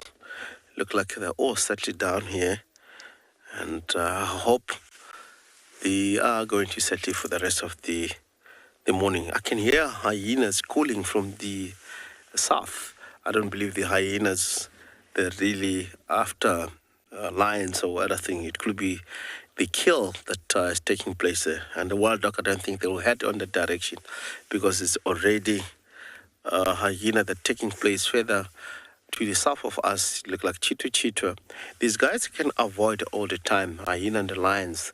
The calling of the hyenas, it might be really become more problem to the hyena itself, and also anything that might interact with them, they will tend to avoid. That's the reason you find lions, leopard, and wild dogs all the time. Even lions are operating in A area, you find that leopard move into B portion and away from the danger. Exactly the same with the hyenas and the wild dogs. Wild dogs will avoid where there might be the hyena activity and move opposite all the time. Unbelievable. Look like they're now turning to be like active, heads up, they might start to move. You never know. Maybe they're just listening for something that is really, maybe a sound that comes into exactly north direction that could be strange or it could be danger. Because all the time they used to avoid big animals as far as lions and leopard sometimes. But a pack of 9 altogether, if a leopard comes here, they can defend themselves very well. Only when they're proud of lions, they have to avoid that and really run away in the opposite direction and let the lion take over whatever there might be. Really, if it's a kill or in an area, they'll let the lion be in the area and move opposite, maybe to the east or back to the west. We're looking forward for these 2 females. Of course, look like heavily pregnant. Maybe we might have youngster that, around August, September, in the area, November, they might be in and out in the area because they will be ready to move around around November, December. There will be lots of wild dogs, puppies moving up and down. Once they have youngster, I believe from July somewhere there will be a lot more activity of wild dogs because they have to feed the youngster, and all individual members of the pack itself, it participate when it comes to the puppies. They have to hunt, feed, go back to the den, regurgitate, and go back for hunting. You find that twice in a day. In the morning, all of them, if they make a kill, they'll go and regurgitate and settle there and go out again. In the afternoon, they will do the same. The Safari Guide of the Year 2022 is approaching us rapidly. This year, we'll be heading to bushwise field guides at the Southern African Wildlife College from the 27th June till the 2nd of July. We will soon meet all our contestants who are vying for the prize of being the very best of the best, and the judges who will put them through their paces. Join me, Steve Falconbridge, as we dream it, guide it, win it. If you would like to be a part of the team that shares the wildebeest migration in Kenya live on WildEarth, then we have some great news for you. There are a few places left to join our expeditions in August and September this year. You'll be staying in an exclusive tented camp with ensuite bedrooms nestled in the riverine woodlands of the Talek River. Head over to our website to book your bucket list experience today. WildEarth Expeditions. Travel with purpose.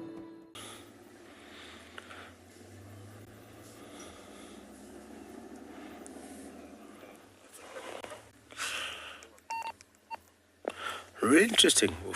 I've witnessed wild dogs and hyenas.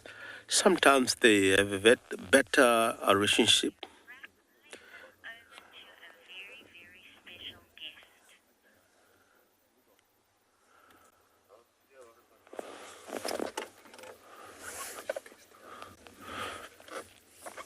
And while we're here, let us link in to our very special guest of this morning.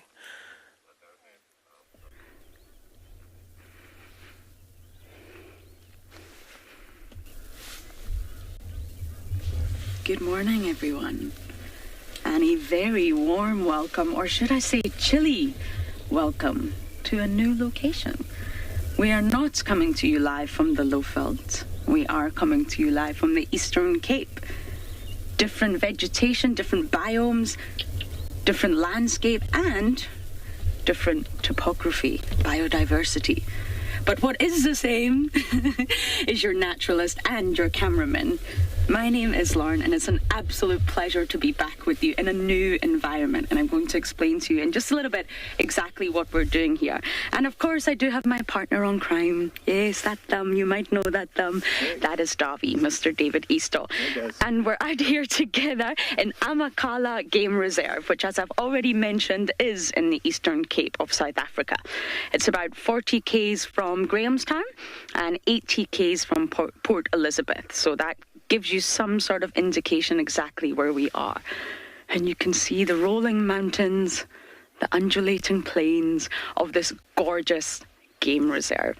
And of course, we do have the giraffe. I kind of ignored all you guys. I'm sorry. 1, 2, 3, 4, 5, 6, 7, 8, 9. Giraffe. There we go, southern giraffes.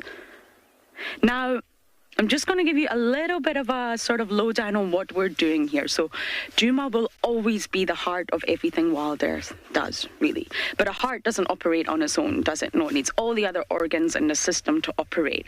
And WildEarth's mission, as many of you know, is to connect people to nature. It's so simple, so effective, and crucial in today's world. So, Davi and I will be a sort of roaming team, and we're going to roam to different parts of southern Africa and show you different landscapes, different environments, because at the end of the day, everything is interconnected. So that's what we're going to strive to do. Djuma will always be there, and although I miss it terribly, really missing my Djuma clan, the point is it's in good hands. And what we will do, we'll move from different environments. So I think Amakala Game Reserve is one of the most perfect places to start this roaming mission. We're going to be here for about a month, and we're going to try to, explore as much as we can and show you guys different things as much as we can. Different vegetation, different birds, and definitely different animals. But I'm not going to give too much away right now. We've got lots of surprises in store, but it's just nice to be live with you right now. Mitchell, GG, you're saying, yes, Lauren, so good to see you guys. And it's so good to be back with you guys. It really is. It's been a while, but Davi and I are honestly really happy to be on this new mission with you guys and just show you a new environment. It's new to me, and it's going to be new to you guys, but the point is that we're going to explore it together. We're going to get lost together. We're going to find new things together. It's a bit of a journey. And no, not a journey of giraffes. That is a herd of giraffes, people. Not the biggest fan of these collective nouns. Samantha V, you're saying this is unbelievable. Gorgeous, isn't it? And it's going to get more and more beautiful. The sort of terrain here it's gorgeous. The Bushman's River cuts right through it. It's not flowing, although after yesterday's rain, you would definitely think it might be. We were completely washed out yesterday, but the sun is shining and there's been a bit of a drought here. So, of course, the rain is nourishing the landscape as we speak, and it's necessary. Oh, warthog in the back. Oh, Davi's got a warthog. Hello, warthog. You are live, you are live. But really, it's so interesting to be here and just to see a sort of different area. And I believe you can find sort of 5 of the different South African biomes here. But the most common one is the Albany thicket. So we will go through all the different vegetation types and all the different animals that we are going to see. But I'm not going to reveal too much. Theodore, you're saying this place looks awesome. Can't wait to explore with you. Right back at you, Theodore. We're on board and we're very excited for this. So I do have a little bit of a mission of my own right now, so we are going to bumble on, but I do believe my dear friend Rexon has wild dogs.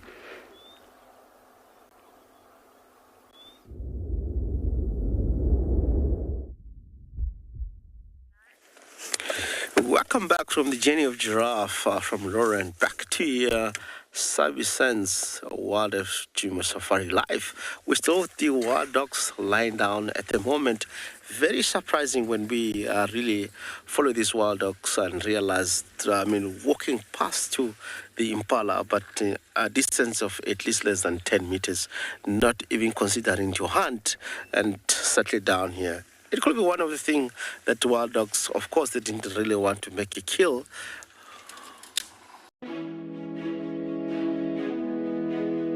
Please join me this coming Sunday evening after the Sunset Safari, that's the 26th of June, where I'm going to be doing a town hall to tell you all about the latest locations that are being added on to WildEarth, as well as answer your questions. Just go to wildearth.tv, make sure you're registered, and have your questions ready.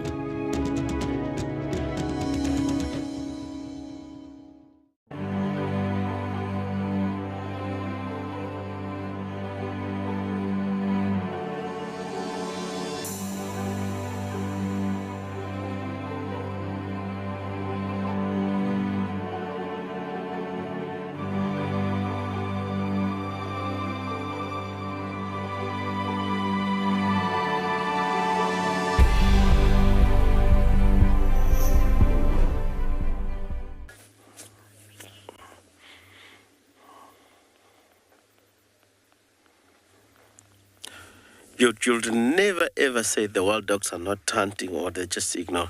While they're lying down here, I've seen from lions, leopard, and wild dogs, and the impala coming running from the opposite direction, and suddenly all of them go for that particular species and take an opportunity and bring down maybe the impala and start to feed. So it's really, really important for all animals, if you follow them out in the bush, consider all the time that anything can happen. It can be interaction right here. It could be something that can, even a buffalo can come here, elephant, anything, try to trumpet and push them off, and they start to interact with the beautiful sightings. It happens a lot. Look what the male doing there. That's a part of scent marking. Most of the time, these guys, they like to...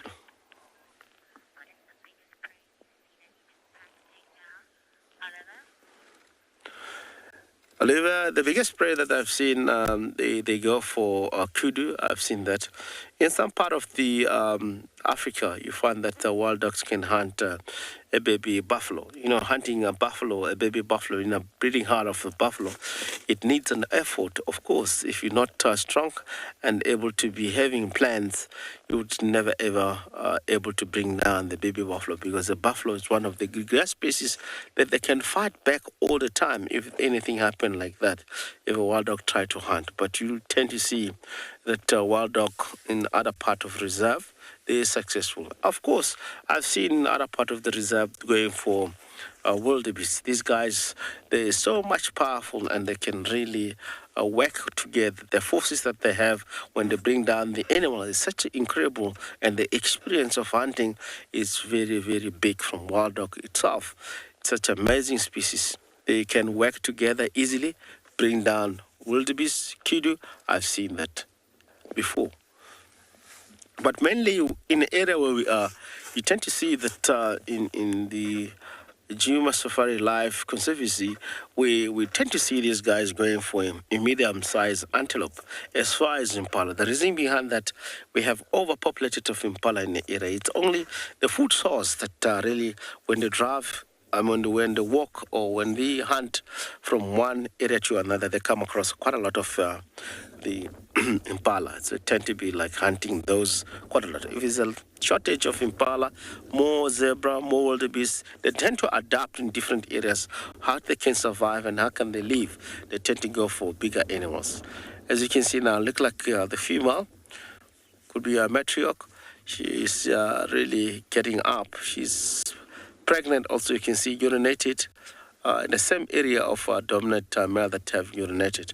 This is the sign of really scent mark. When they come back next time, they'll really do the scent mark in the same area. I tend to see them overriding scent mark of the hyenas.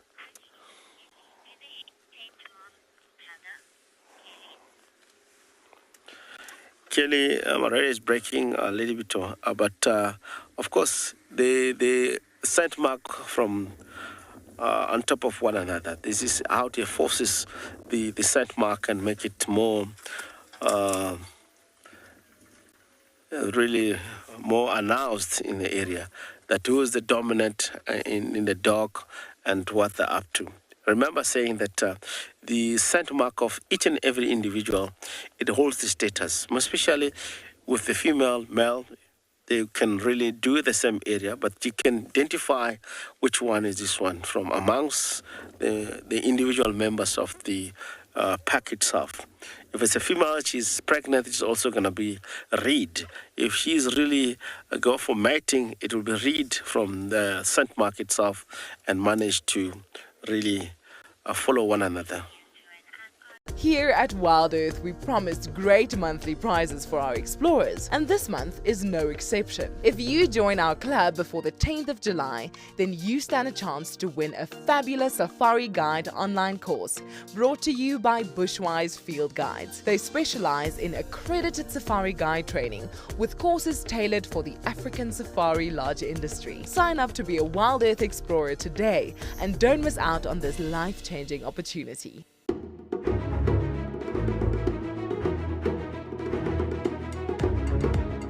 And coming up in first place and officially named Mbilo is Heart's Cub.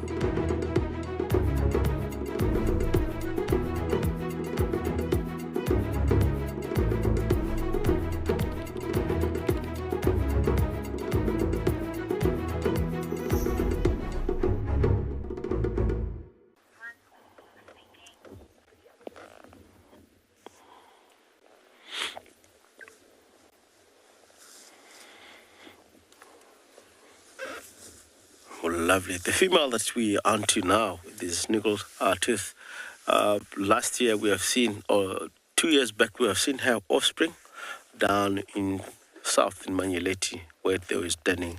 Always they were moving with Pungwa pack. You remember quite a lot. Most of you know this female more than anyone else around in the area. You have followed this female.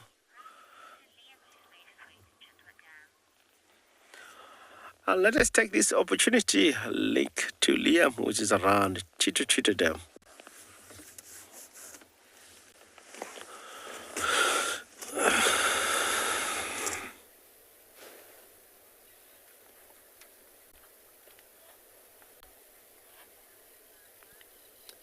So, an excellent sighting of those wild dogs from Rex. That has been so exciting this morning, certainly a highlight.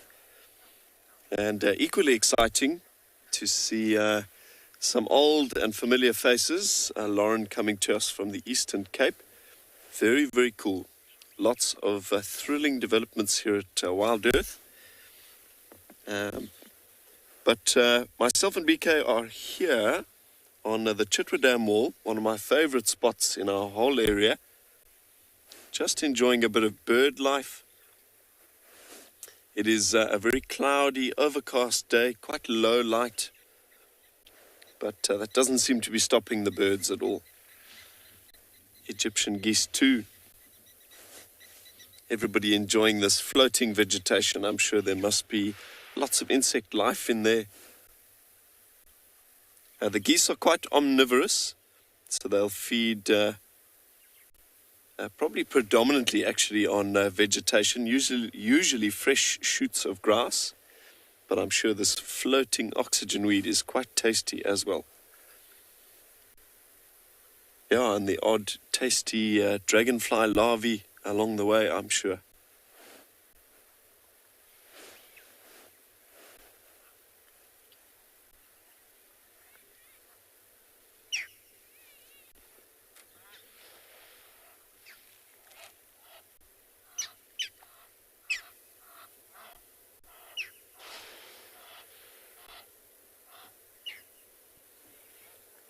A large bird of prey has just landed in the tree opposite the dam there.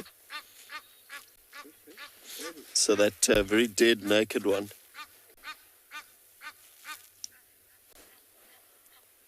Ruth, I'm with you 100%.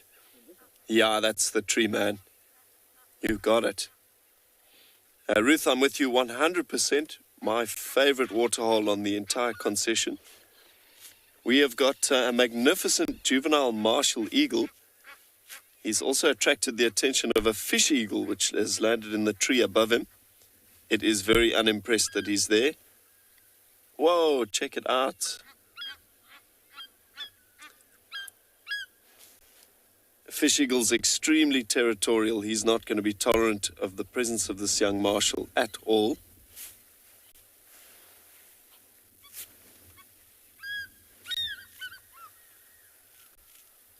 That stunning fish eagle call, he's just making sure this martial eagle knows that he's not welcome. Yeah, a bit of a tough gig for young raptors. A young marshal would essentially have been raised in his parents' territory, but the parents are very territorial as well, so they almost certainly pushed him out of their home range. Now he's just trying to get established in the world, but everywhere he goes, he's encountering conflicts with other birds of prey as well, outside of his own species. So yeah, a real challenge to try and find your footing in the world.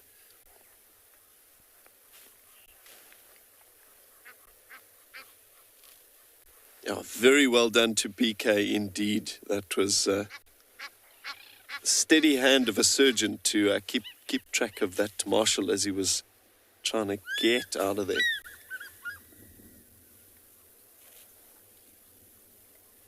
I hope that fish eagle call is coming through. It must be. It's quite loud. It's said to be the call of Africa. And there's...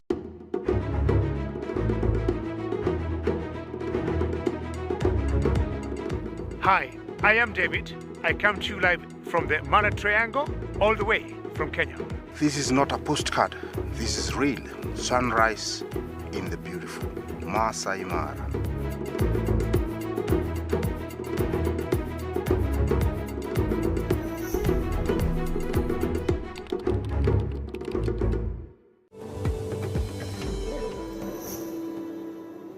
My name's Michelle Duplessis, and I'm the Managing Director of the Field Guides Association of Southern Africa. I'm one of the judges this year, and I'll be judging the game drive category, as well as hospitality, professionalism, and storytelling. I really look forward to seeing everybody again this year, and obviously to meet the incredible contestants.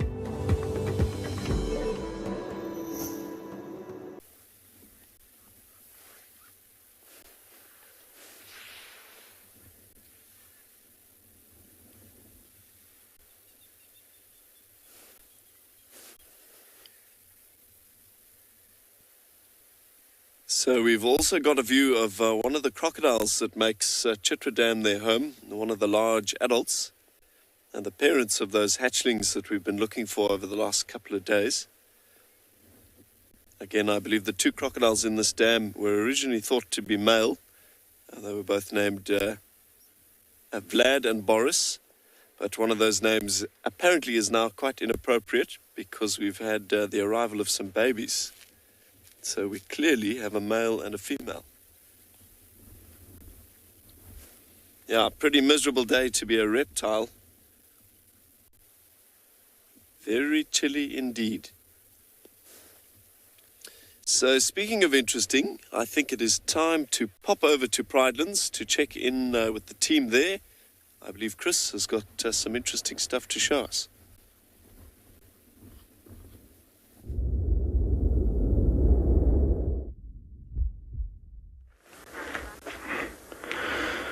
Right, so a while back I spoke about this massive leadwood that was pushed over by elephants. Now, what we've done systematically here, obviously this is blocking the road, and we tried to cut it now with chainsaws, but even now we're struggling. This is extremely hard wood, but interesting.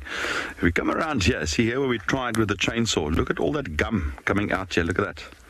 That's what I want to show you here. Look at all that gum, resin, coming from the sapwood of the tree. So if my friend Mpo can come around this side, you can actually even see here. Alright, so you can see the bark, and then that layer there, that's the cambium I'm always talking about, the artery system of the tree. And you got the sapwood, and then the core, or the hardwood, hardwood. But you can see on the sapwood how the plant sap is coming out there. Now, what is the purpose of a tree's gum? Right, so it's, we get cut, we bleed, coagulates, seals the wound. So that's one of the main purposes of tree gum. So obviously here it's cut. This tree could still be alive. Remember, there might still be roots in there. So the gum is basically now sealing potentially the sapwood area, because otherwise borers and all sorts of things will get in there and damage the tree further. And that hardens, you know, so this, we as humans have a lot of uses for tree gum. We can eat it, we can use it as a thickening agent. Even resins harden, and you can make, you know, like epoxy, like, you know, hardening agents from certain sapwoods. Some even yields oils that are very fragrant. I mean, think about blue gum trees, eucalyptus. We get some essential oils from a lot of these. Now with the leadwood, like most of the combretums, this gum is edible. There is some sugar in there as well. Doesn't taste sweet. Just tastes like tasteless gelatin almost. But yeah, you can use it as a thickener in your soups. It works very well. So this protects not only against cuts, but it also acts as a protection against pathogens, you know, possibly borers and all these things. Quite interesting. Just look at this amount of sap coming. You can almost see how that one there is totally covered already. The core wood does not need protection. That's dead, compacted wood. Not dead necessarily, but it doesn't need protection. It's just structure. It just provides structure to the tree. Just look at all of that. So this could potentially show that this tree is still alive. And if you look at the branches below that's been cut, no resin coming out. Might have been a little bit, but not much coming out there. This tells me that this tree could potentially be still alive, which will mean you will start seeing coppice growth.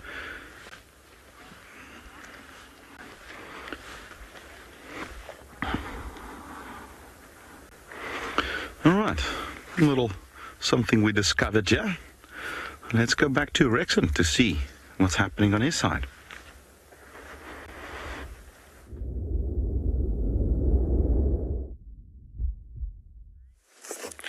Thank you, Chris. We are really here with the dogs. We tend to see here this kind of a behavior of a dominant male. Before the pack leave, you might go and investigate the area about 100 200 meters, check around before you take decision for leading all the rest of the individual members. It's in the nature, but it doesn't mean that you can really go. He was just maybe checking. You know that they're always concerned about the other predators that might be in the area. So that is practical. It's really common. But it looked like the rest are really saying, we are tired, it's time for us to lie down. You know, hyena, wild dog, they get up early in the morning and tend to hunt around the area looking for opportunity of making kills. I believe around 5:30 towards around 6, they were really up and hunting. While it's still cold and still fresh is where they make a kill and able to really feed before all these species are able to really track them down as far as the hyenas and other species. More especially our clans here of hyena, you know that they have den in the area. If wild dogs, they were at night not moving, they can really quit it and move in a different direction in order to hunt for that night. You find that early part of early light of the morning, the wild dogs start to hunt and be successful. But sometimes we find hyena be patient and wait. If they move, they stay behind them. If they kill and leftovers, they will take over from that. But now, I guarantee, I wish these dogs are not going to go anywhere unless if something really push them off or force them off into the area, move away from the spot. Now and then you can see this wild dog get threatened, jump and lie down, especially in a very windy day like this, because the bush making sounds and everything, it really sounds here that's strange to them. They are not really steady. They will be so nervous. And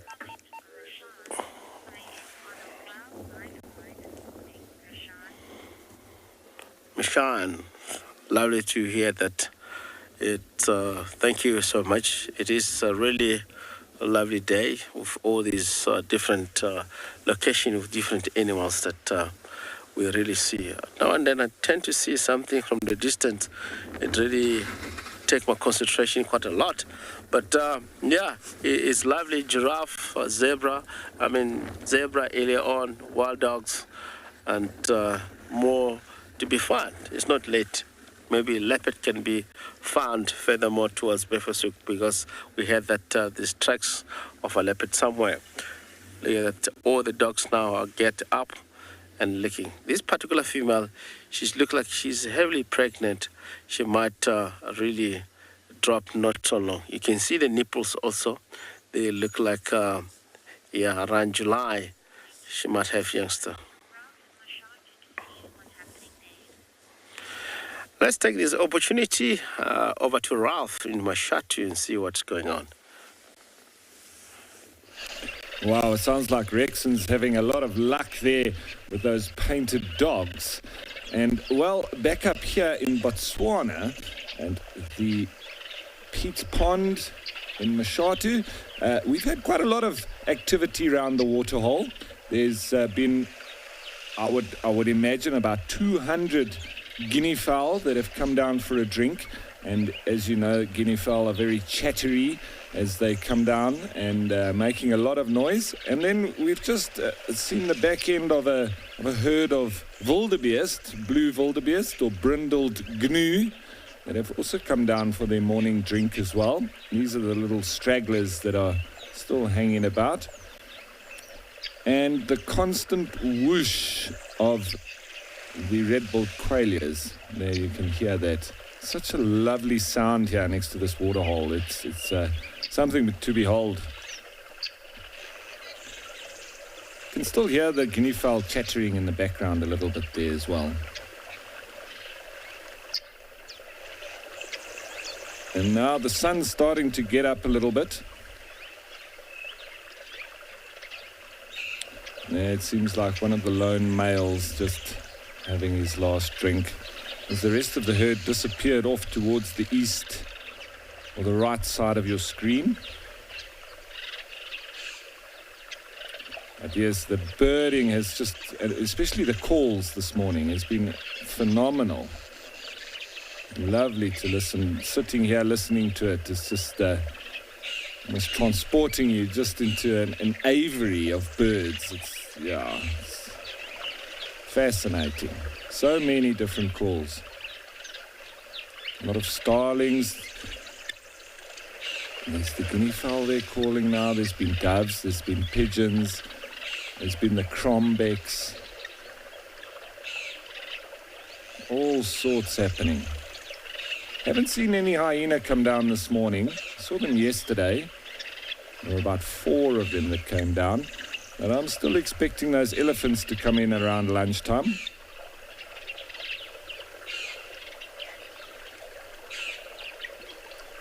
Right. So, I'm just going to carry on sitting here with these stragglers, wildebeest, listening to the bird calls. Now, there's a lady out, somewhere out there. Let's send you off to her.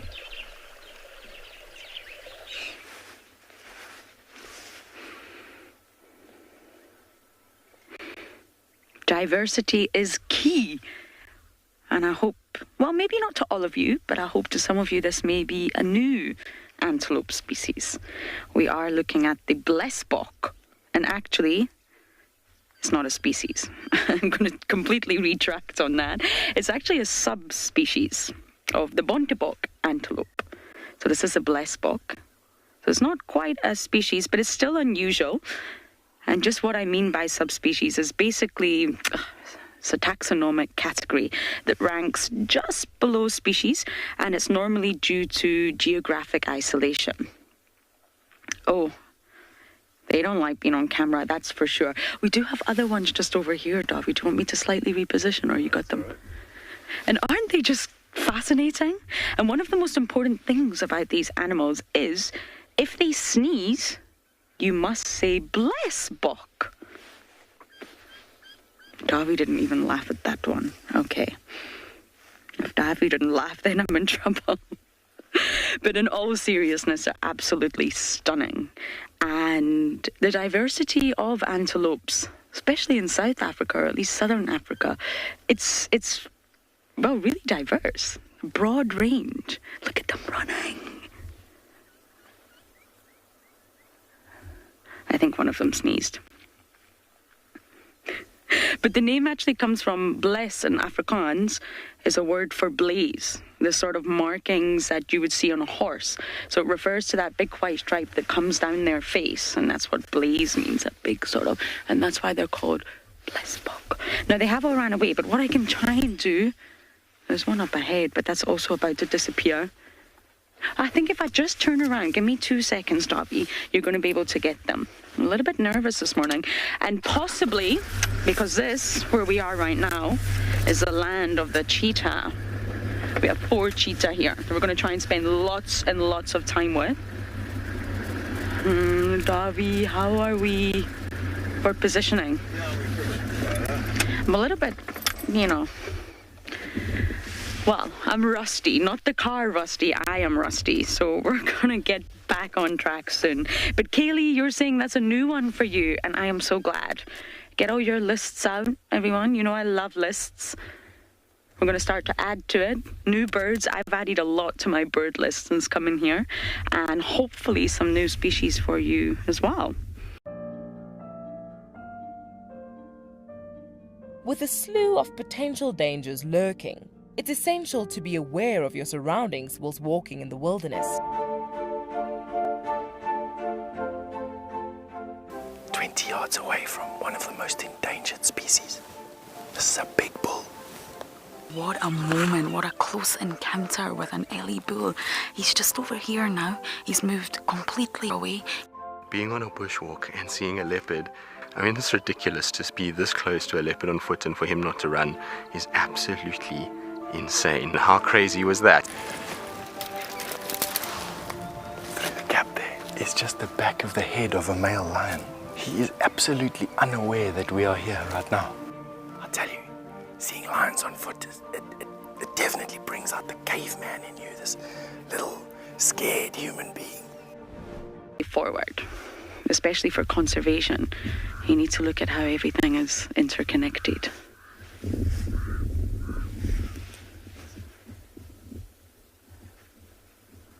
We have eland here, we have springbok here, we have black wildebeest here, not blue. So we're hopefully going to be able to show you all of these things. We have hartebeest, all different types of antelope that we're going to try and get for you. What's going on, guys?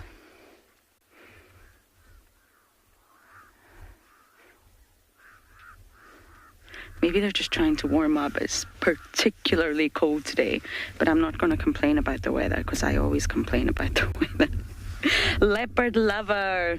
Of course you're asking about leopards, leopard lover, but you are asking, do leopard, cheetah and lion occur here? And yes, they do. Leopard, I don't think we're going to get a leopard for you. It's amazing. It's actually the Cape leopard, different subspecies and not species. It's fascinating the way they talk about leopard here. It's apparently much smaller, completely skittish. They hardly ever see them, and it's only a one-vehicle sighting. I find that fascinating because I come from Djuma, naturally, and leopards are, well, they're everywhere. Especially now that Klalamba's got her two little bubbas, and they are naturally habituated. But here, if you find a leopard, you only call it in as a one-vehicle sighting because of their skittish nature. So leopard lover, most likely we're not going to see leopard, but that's okay. We most definitely will find the cheetah. As I mentioned, there are 4 of them, and 3 of them are a mother and her 2 cubs. And lion, yes. We could hear the lion calling this morning. I think it was a male lion. But there are not many of them. It's not like the Talamatis or the Inkahumas. I think there are only 3. Is that right, Dov? I think so, yes, I think 3. So I hope that answered your question, leopard lover. Now we're going to keep bumbling across the open plains, hoping to find more animals for you. But again, we're going to send you back to Rexon and the wild dogs.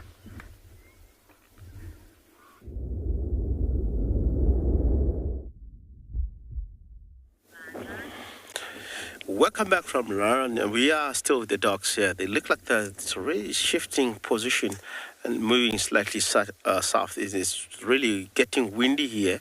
It might really encourage these dogs to move in the course of a morning or in a daylight like this, even after they've made the kill. You see what's going on now. This is all about dogs. You see, they get nervous and they just run away. It's something that really wind is a problem. It's not all about this something getting in here. The sounds that makes by leaves and all these bushes around in the area, they do make them a little bit more nervous. But due to being spooked with this wind, of course, they might get move again until they get a very suitable area where they might lie down. So sometimes you tend to find them going in a thick habitat where there's no much wind. It's able to be really stopped or blocked or slowed down by the habitat itself, by the bush. Then they can be lie down on that particular area. They can really able to access right sound of the bush that might be playing. It's very, very practical. If you would like to be a part of the team that shares the wildebeest migration in Kenya live on WildEarth, then we have some great news for you. There are a few places left to join our expeditions in August and September this year. You'll be staying in an exclusive tented camp with ensuite bedrooms nestled in the riverine woodlands of the Talek River. Head over to our website to book your bucket list experience today. WildEarth Expeditions. Travel with purpose. Please join me this coming Sunday evening after the Sunset Safari, that's the 26th of June, where I'm going to be doing a town hall to tell you all about the latest locations that are being added on to WildEarth, as well as answer your questions. Just go to wildearth.tv, make sure you're registered, and have your questions ready.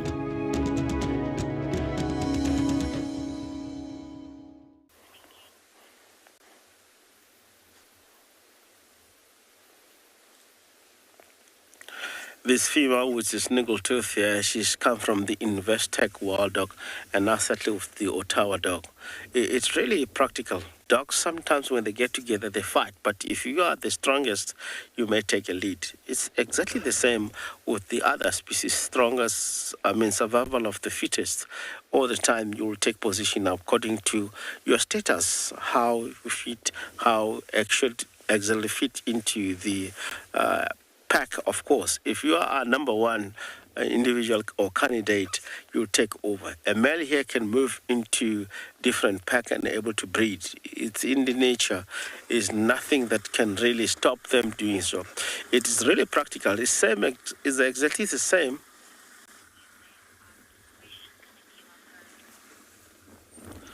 Cool.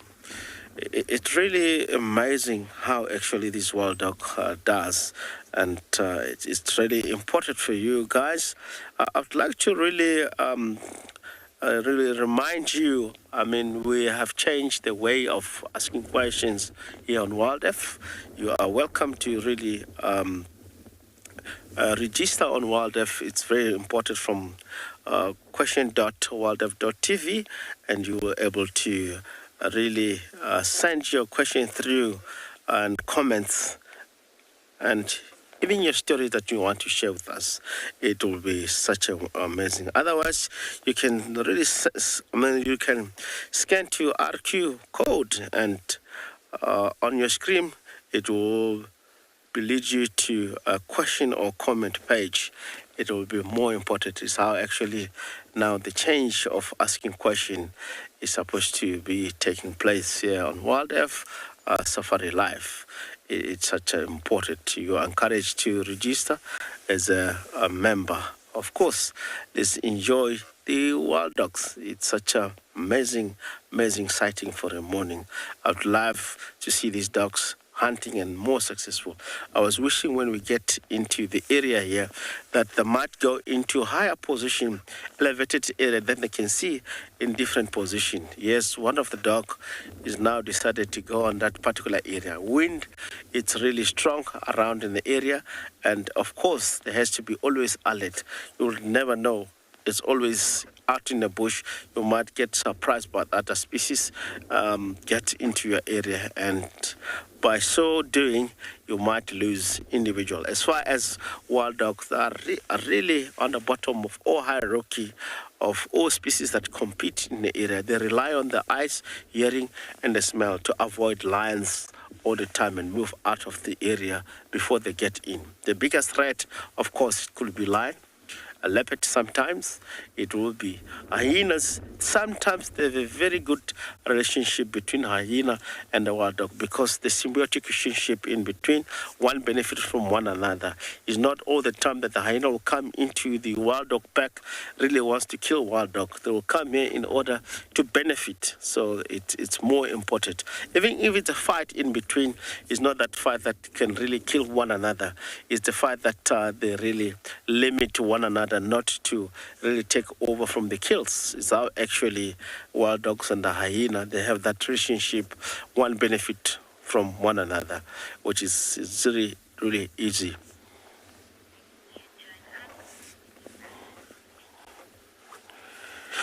I see, look like these dogs are slightly getting active and they're now moving to the south. Maybe they will end it in Cheetah, who knows? Let us try to see what they're up to. Maybe they might show us a kill, who knows? But more to our left, it's a non-go area from us. if they decided to go left direction to the east, we're not going to see this wild dog. It will be amen for us. They will cross into Torchwood Conservancy, which we have no rights to go. But if they carry on along there's a fire break to the eastern side, about 50 meters. If we can able to see them, we definitely know that they're going straight to Cheetah. We'll be able to stay with them behind and manage to witness what might be up to. Maybe they're going to hunt, or they're going to settle in a very comfortable area. You cannot know. But I suspect this wild dog, they can smell, they can hear something that we cannot read, because we're not good when it comes to smelling. Look at this individual dog is facing straight to the north and showing concern. They might get the scent of a lion or a leopard. You cannot tell. We don't know. We're not good on that. Our sense of smell, we can smell the popcorns that the leopard has been in the area and scent mark the area, and we can tell that there was a leopard in the area. But these guys, they rely on the scent of a smell, eyesight, and hearing, and they're very good on that. So that's the reason they're moving away from the area, show concern, and they leave. Which means if they cross over in the area where we cannot, we have to go back towards north and able to follow up what might be really concerning them to live in the area. It could be something good around the area. You'll never know. Let's get closer. Maybe we can view them to the best.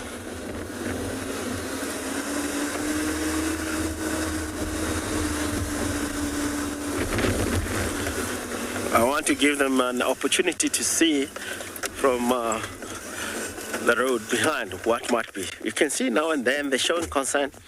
I know that wild dog, if they really show concern, they can go high to the top of the termite mount, or get into the area where it's more open, or if they're more comfortable, they can find a very thick tree and really able to go in and lie down for the rest of the morning.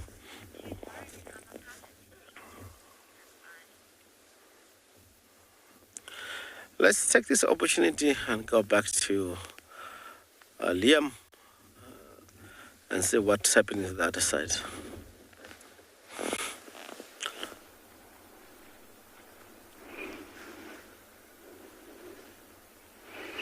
Good luck, Rexon. It's not easy to follow dogs. Now, we have something rather special. This is a first for me also.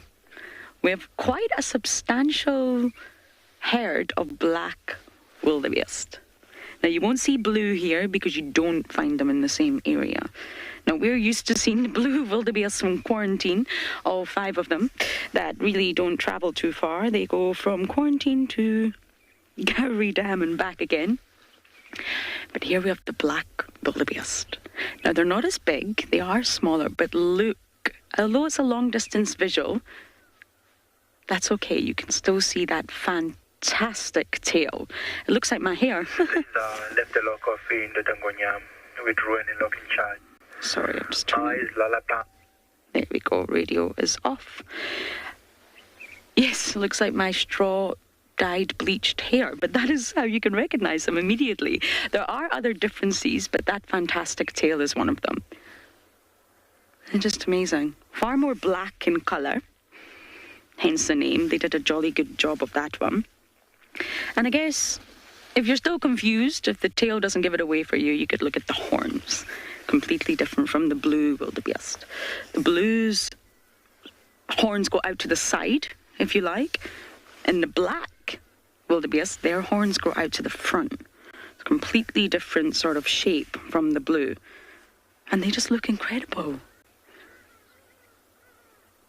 And I know I did already touch on this. I'm not trying to sound like a broken record here, but it really is refreshing to see different species and just remind yourself of the biodiversity all across the country and how different species will live in different areas, adapt to that environment. And then, of course, there's adaptations all across the country, depending on what habitat you're in. But this is a first for me, definitely. So if you are out with your list, add it, people, add it. Mpo, you're saying you love these new locations for animal variety. I agree with you, Mpo. And we're going to be showing you many, many new locations to come. It's very, very exciting to be roaming and to explore. Of course, it's not been an easy 2 years for the world. The pandemic really turned the world upside down, I guess, and affected the tourism industry, especially here in South Africa. So we're going to show you as many amazing places as we can, but right now I think we chose possibly the best location, a Makala Game Reserve, for our first entrance into the roaming team. It really has blew my mind. I've arrived here and I've just blown away by the beauty of the landscape and the animals that we find here. Leopard lover, this is a very, very important question. No, I have not found any hyena dens yet, but we don't get spotted hyenas here. Devastating, I know, but I'm going to tell you what we do get here, and that is brown hyena. So I'm going to do my very, very best, guys, and you all know me. I'm a Libra, I'm stubborn. I'm going to get what I want. We also get aardwolf. So I'm going to work really hard with the team here. The team is amazing, and they're very happy to have WildEarth here. So we're all going to work together and hopefully have some brown hyena action, if not a den, an aardwolf action. Now, these species are, of course, nocturnal, but the good thing is that it's winter. So just like in Swallow, the nocturnal animals sort of shift and you start to see them coming out during the day. There's always shifts, and that's exactly what's going to happen here. So we may even get lucky with an aardvark or two. You never know.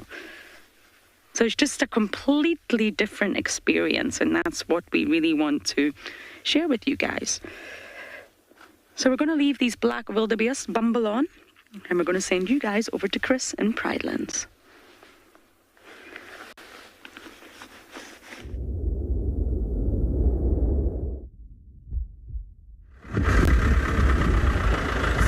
Right, so we did a bit of walking around from that leadwood segment with the resin, and the wind is just too variable. There's a strong wind and it's swirling all the time. It's not the greatest conditions for walking because you can't keep to one direction or a plan. And should you encounter elephants, for instance, you know, with the dense bush, it's not the greatest idea to have swirling wind around you. So we've opted to go back to the car. We're gonna sort of bundle out the remainder of the morning.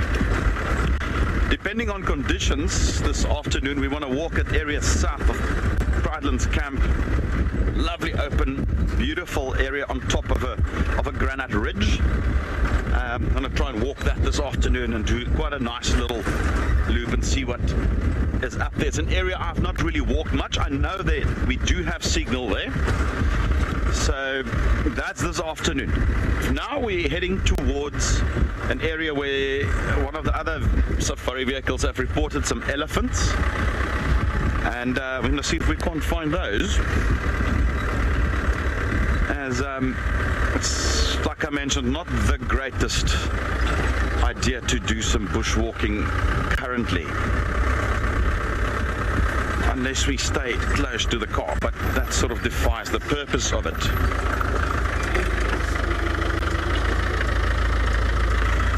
They were in this block to our right, which is north of us. We're heading west now. And it's still freezing, I tell you. I just checked on my phone now. It's about 16 degrees.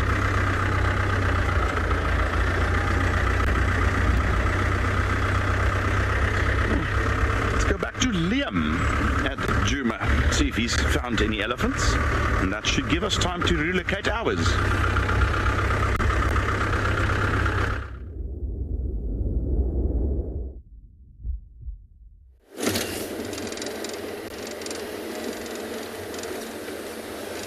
So it is quite chilly with us as well here in Djuma, and equally the wind is starting to pick up.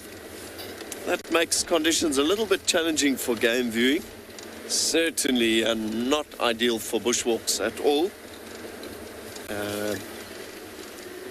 But yeah, quite a bit of elephant activity around, Chris.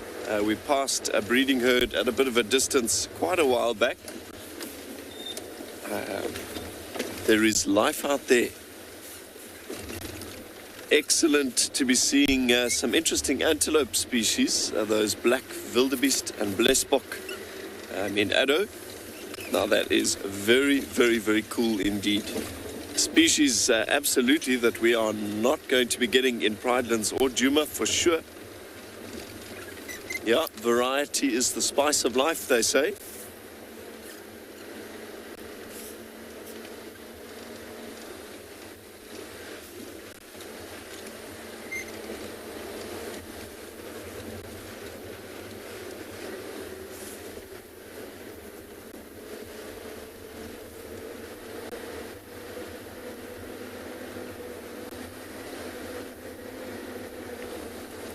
Lots of new and exciting developments here at WildEarth. So a reminder once again to check in with Graham Wallington on Sunday, 7 p.m. Central African time. Again, he'll be hosting a town hall on our website to let you know a little bit about the plans for Djuma going into the future. Or rather, WildEarth, not Djuma. Anyway, speaking of moving right along, let's check back in with Rex. Hopefully, he is still with those very mobile wild dogs.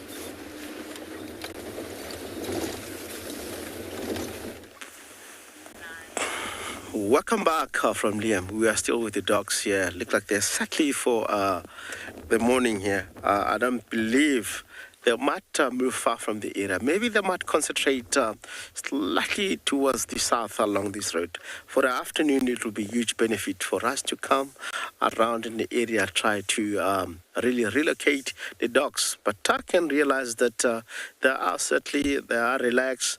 They're not even having a part of a concern from the north, which means it's settled down. The wind is playing a role, of course. The wind might be really blowing to the northern direction. Everything that they can really get is from the south. You know, is how actually all the cats move. If the wind blows from one direction to another, they need to be in wind in order to read information on the wind itself. Such amazing to see this. But for the morning, a little bit forget earlier on, be advised to really all the viewers to register on WildEarth website, and you can pop onto question.wildearth.tv, and you can will be able to send through the question or comments or your story. It will be lovely to really get your story and your comments early morning, especially sitting with the wild dogs who would love to hear from different people commenting or really sending stories. Share with us and a comment. Otherwise, you can really scan to QR code on your screen, and this will lead you to the question and the comments page. You will be able to submit everything you really want to interact with us, questioning, commenting. We really appreciate your comments and your question, but especially while we are out and drive, it really makes us more exciting knowing that we have world that watching us and able to interact with us. You might be in the office, you might be at home. You are really welcome. With these dogs, I believe that it's the end of their day. They might be relaxing for the rest of the day. But it's in the nature of a dog. You cannot predict that if anything comes, you know that same as lions, you might move that. If a breeding herd of impala moves into the area, running from one part to another, if they feel like they're comfortable to really take an opportunity, they can take that. But if not, I believe today, because of the wind, also the impala, they're not into the open space. In quite a lot of places, they might be in the edges of the clearing, trying to browse or grass around those areas, and knowing that the protection of them is to move into the open. Especially if the impala, they can really they know that there was wild dogs in the area. All the time, they will move out of the open spaces, open clearing, because they know that this is the high concentration of wild dogs. When the wild dog hunt, they like those areas to go and check around. It's amazing. It's one of the species. Of course, they don't really survive quite a lot in a thicket. They like an open, flat ground because they can really run so fast and they can like to see all the time. They are similar with the cheetah. Cheetah likes area where it's open, flat. They really prefer those areas to hunt around. Lions, leopard, they prefer a very thick habitat for them to run. Amazing. And you can tell that the reason why it's like that, all these animals that are very fast when it comes to running, it really needs an open spaces.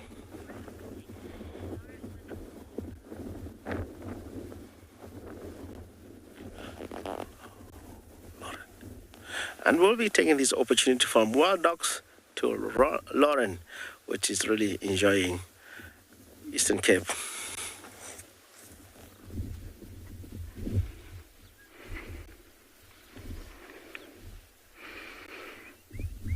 Another surprise. I'm full of surprises this morning. I really am. Can't promise that every day, but today I am. Now we're looking at a different antelope, and this is an eland. Beauty is in the eye of the beholder, I must say, but I've never found these animals particularly striking. But what I must say is they're magnificent in their presence. Put a cow with a camel, mix it together, and I think this is the outcome. They are actually the world's largest antelope, not just Africa, the world. And I've only really spent time with eland in Namara during my stint up there. But from a distance, with my short-sightedness and lack of binos, you would be forgiven to think it's possibly a kudu.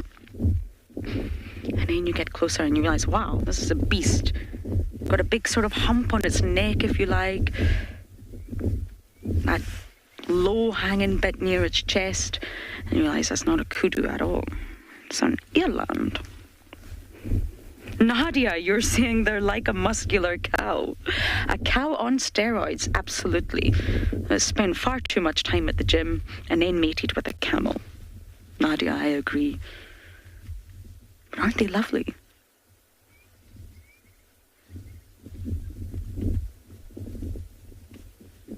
Probably too big for the cheetah.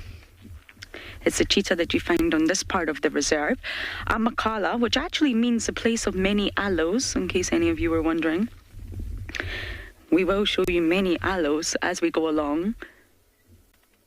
This is sort of, the reserve is split. In total, it's 8,605 hectares. But the area that we are in is sort of like the cheetah area, if you like. The lions are not found here. And I can't remember why I was telling you that. Lauren's back. But this area, yes, is the cheetah. And I don't believe that the cheetah would be able to take down the eland. It's a very, very huge animal. But they've got remarkable endurance, believe it or not. These guys can really run, or trot. I think trot is a better word. They're also said to be able to jump. That I want to see. That would be a huge surprise, to see a big, bulky, cumbersome animal like this jump. Isn't it just amazing?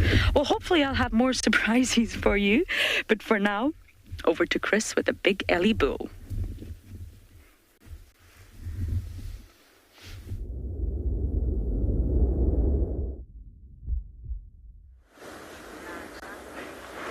Right, we managed to locate those elephants that I've heard about. And it's that same little feisty guy that's always giving us nonsense with that hole in the ear. And he's probably going to do it again now. He does give us this little display every now and then. It's like a sort of prelude to a charge, but it's all play. It's all like, I'm a big elephant, I'm turning into an adult, and I'll show you. But I'm having none of it. I told him now to just stay back, but he's fine. He's now doing what we call displacement behavior. Watch, he's going to come now again. Displacements, now he's seen his little show didn't work, and now he's trying to divert attention away from his failed attempt to intimidate us. But he might demonstrate again. It's a young bull, they do that. He's going to come around there, he's going to give us a head shake or something. Maybe not this time. He's still watching us.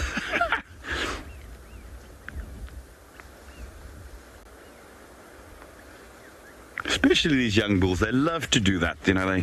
It's not a charge, they just like head at you, you know, and just don't even react to it.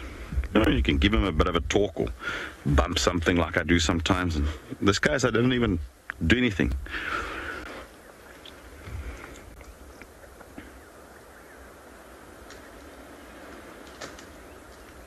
Yeah, it's all like, it's a typical young adult, you know, he's testosterone starting to...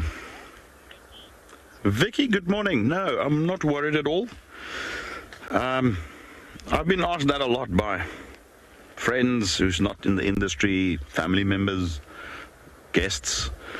And the thing is, the type of behavior that he did was not a charge, it's not aggression, it's play to a certain extent. And they often give you those little perceived aggression, and the key there is to distinguish between, or there's more defensiveness rather than aggression. I don't think it's aggression really, and sort of mimicking it. And it's more just to tell us, hey, I am now turning into an adult, I'm full of testosterone, I don't really know how to handle it, but I'll take it out on you. Just stand your ground. Just don't drive away, switch your engine off. Again, I would not advise the public who's driving around in national parks themselves to do this. Rather, stick to a trained guide. If you encounter elephants in a park, keep your distance. I will always advise that. Rather be safe, because we are trained firstly to handle whatever these guys throw at us, and experienced as well. But yes, it is vital that you also should be. If you would like to be a part of the team that shares the wildebeest migration in Kenya live on WildEarth, then we have some great news for you. There are a few places left to join our expeditions in August and September this year. You'll be staying in an exclusive tented camp with ensuite bedrooms nestled in the riverine woodlands of the Talek River. Head over to our website to book your bucket list experience today. WildEarth Expeditions. Travel with purpose. Please join me this coming Sunday evening after the Sunset Safari, that's the 26th of June, where I'm going to be doing a town hall to tell you all about the latest locations that are being added onto WildEarth, as well as answer your questions. Just go to wildearth.tv, make sure you're registered, and have your questions ready.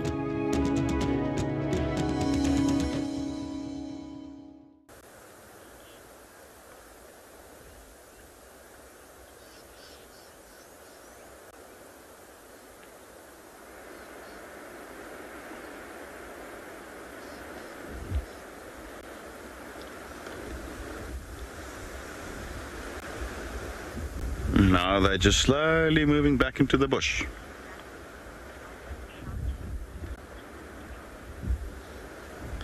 Well, they're living into the bush. We're not going to follow them. It's too dense. Let's head over to Ross at Mashatu with a little surprise for you. Chris, and well, look who's come down to have a little drink. We've got a flock of ostriches.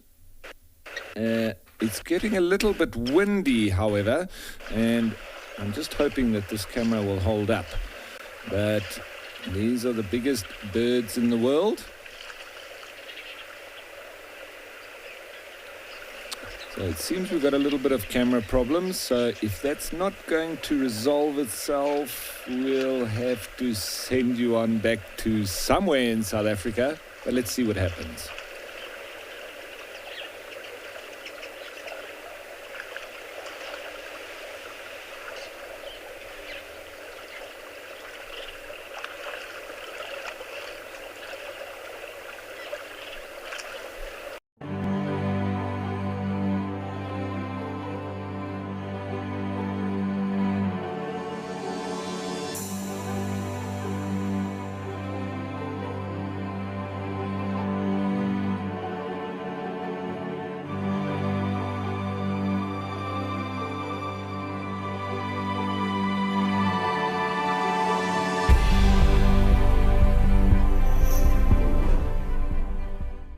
Here at WildEarth, we promised great monthly prizes for our explorers, and this month is no exception. If you join our club before the 10th of July, then you stand a chance to win a fabulous Safari Guide online course brought to you by Bushwise Field Guides. They specialize in accredited safari guide training with courses tailored for the African safari lodge industry. Sign up to be a WildEarth explorer today and don't miss out on this life-changing opportunity. Although we can still hear the sounds, we have a frozen bunch of ostriches on their way down for a drink. The two males had already arrived there, as you can see, with one female with the two males in front, three females at the back with one off to the left. And there was a little monkey making his way in too. So sorry about that. It was getting really interesting with these lovely desert birds, largest in the world.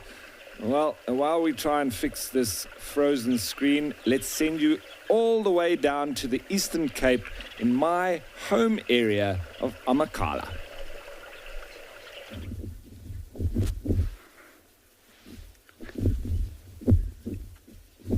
We've decided to stick with our airland. I was just asking Davy if he's happy with the positioning. Are you happy? Oh, that's all right for now. He's happy. He's happy. They've come a little bit closer, so we thought we could maybe get to some better views.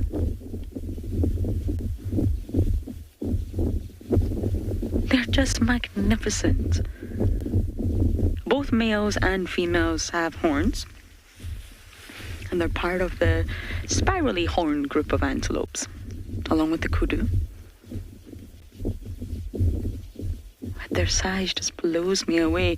An adult bull can reach up to 900 kilograms.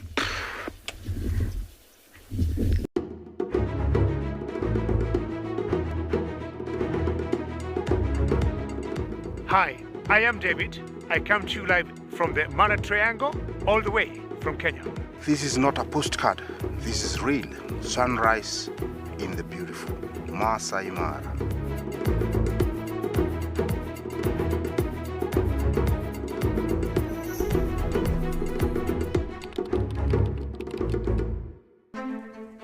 We protect and reconnect nature across southern Africa.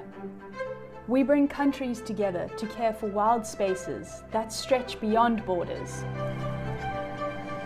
We protect and restore biodiversity. We prioritize the people living in these landscapes, enabling them to thrive in harmony with nature. We are restoring tomorrow. Excellent. It's a much better view than we originally had. Oh, James Richard, it is so lovely to see your name. I hope you're well. I really do. Yes, we have seen bad-eared foxes around, and you get them here, and I believe they also have dens here. So yes, in answer to your question. And obviously this is just our first day going live, and it's a bit bumpy, literally, just trying to get everything together and work in order. But once we sort of get our first day done, we're really going to explore and try and find all these unique animals for you. I absolutely love bad-eared foxes. Marion Twine, you're asking a very good question that I don't have the answer to, and I now realize that I should have the answer to. Naughty, you're asking, does our vehicle have a name? I don't know. I shall ask the head guide immediately, and if it does not have a name, we shall name it. It must have a name. The vehicles in Juma definitely have more character sometimes than the humans do. And oh, Wendy, I miss you. I hope everyone's taking good care of you. I really do. I miss her. I miss the leopards. I miss the Juma clan. I miss everything. But of course, it's also wonderful to be exploring somewhere new with you guys.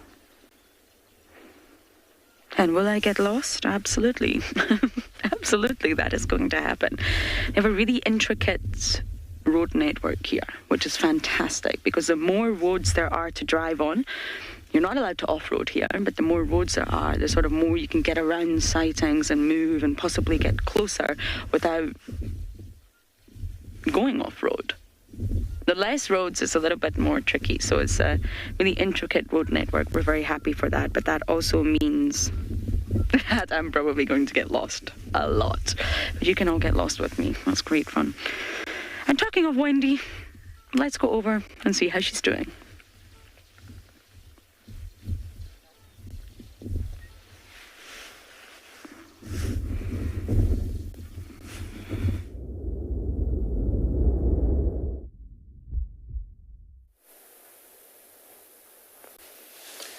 So we are at the new location for the hyena den around Twin Dams Road, and what a pleasure to see a number of members here, at least one adult.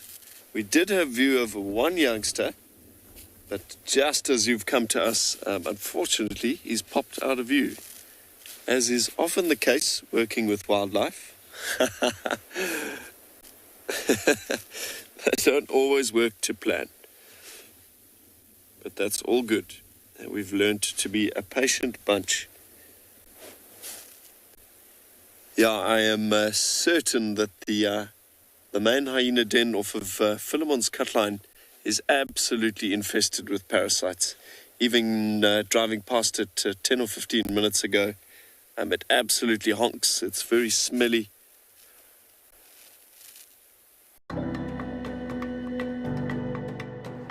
Well, my name is Mark Carantonis, and I'm the co-owner of a travel company called Africa Direct, and I'm from White River in Mpumalanga, and I'm the founder of Safari Guide of the Year.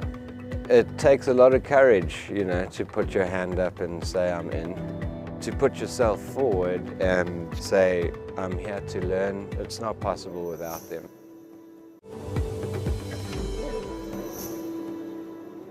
My name is Michelle Duplessis, and I'm the Managing Director of the Field Guides Association of Southern Africa. I'm one of the judges this year, and I'll be judging the game drive category, as well as hospitality, professionalism and storytelling. I really look forward to seeing everybody again this year, and obviously to meet the incredible contestants.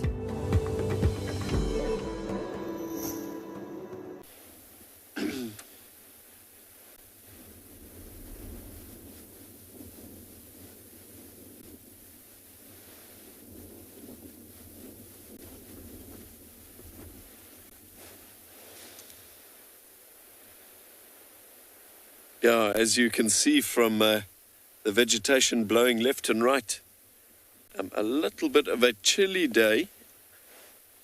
I think for most of the wildlife, they are hunkering down, trying to stay warm, and that is certainly true here.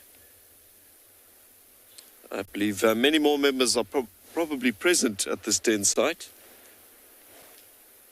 but certainly for those cubs that can fit into the den, much more comfortable to snuggle up in a nice warm ball underground.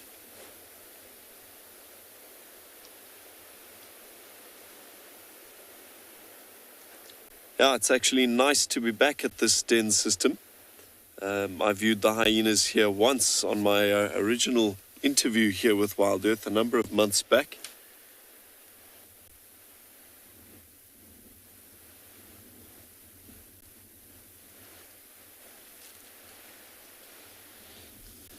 Alrighty, let's check back in with the team in the Eastern Cape.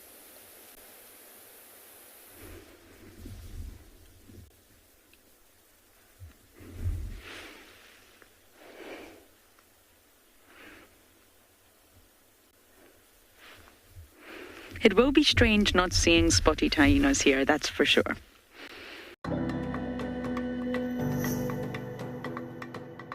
Your trekking is very good. What is the starting trekking? Just trek to leopard. You walk a little bit, you stop. You can start checking. Keep your hands, your neck up. Okay, your eyes. Listen for the birds. You follow the leopard. The leopard should see you first. You lose. Not next year.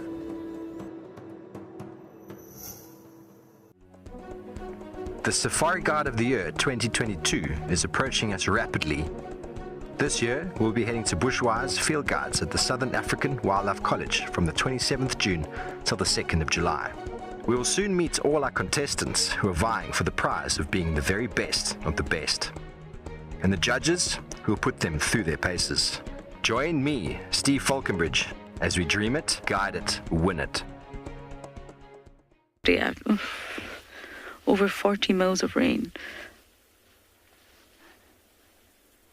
Rain is a blessing, though, of course. I'm not complaining. I just don't want to be driving in it.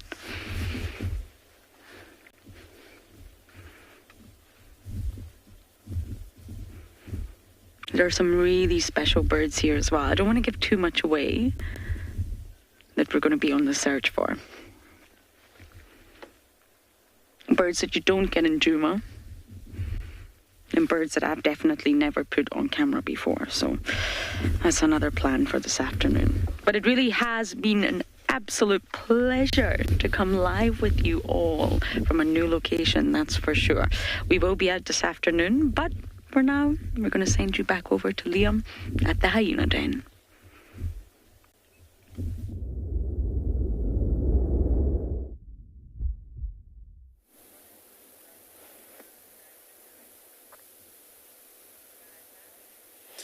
So it is going pretty well at the Hyena Den.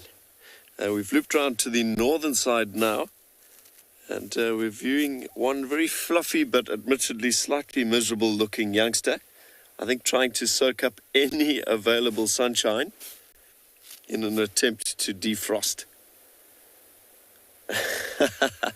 Looking a bit bedraggled, to be honest.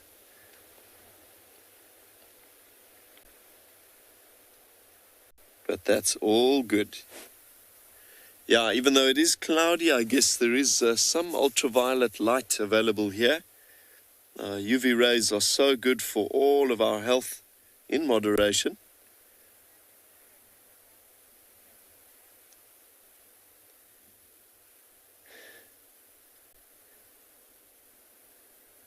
Nadine in our final control commenting that the sky has got a bit of a long schnoz. A long muzzle there, and he does. Keeping it tucked away, though. I can tell you, as someone with a large nose, it does get cold. The struggle is real. So, in about a minute, we are going to be wrapping up the show for the morning. So from the entire team across the greater Kruger Pridelands, here in the Sabi Sands as well as Mashatu now and the Eastern Cape, thank you so much for joining us. We hope you've enjoyed this morning's content and our adventures. Don't forget, the adventure continues this afternoon. We will be here. We certainly hope you are. So, yeah.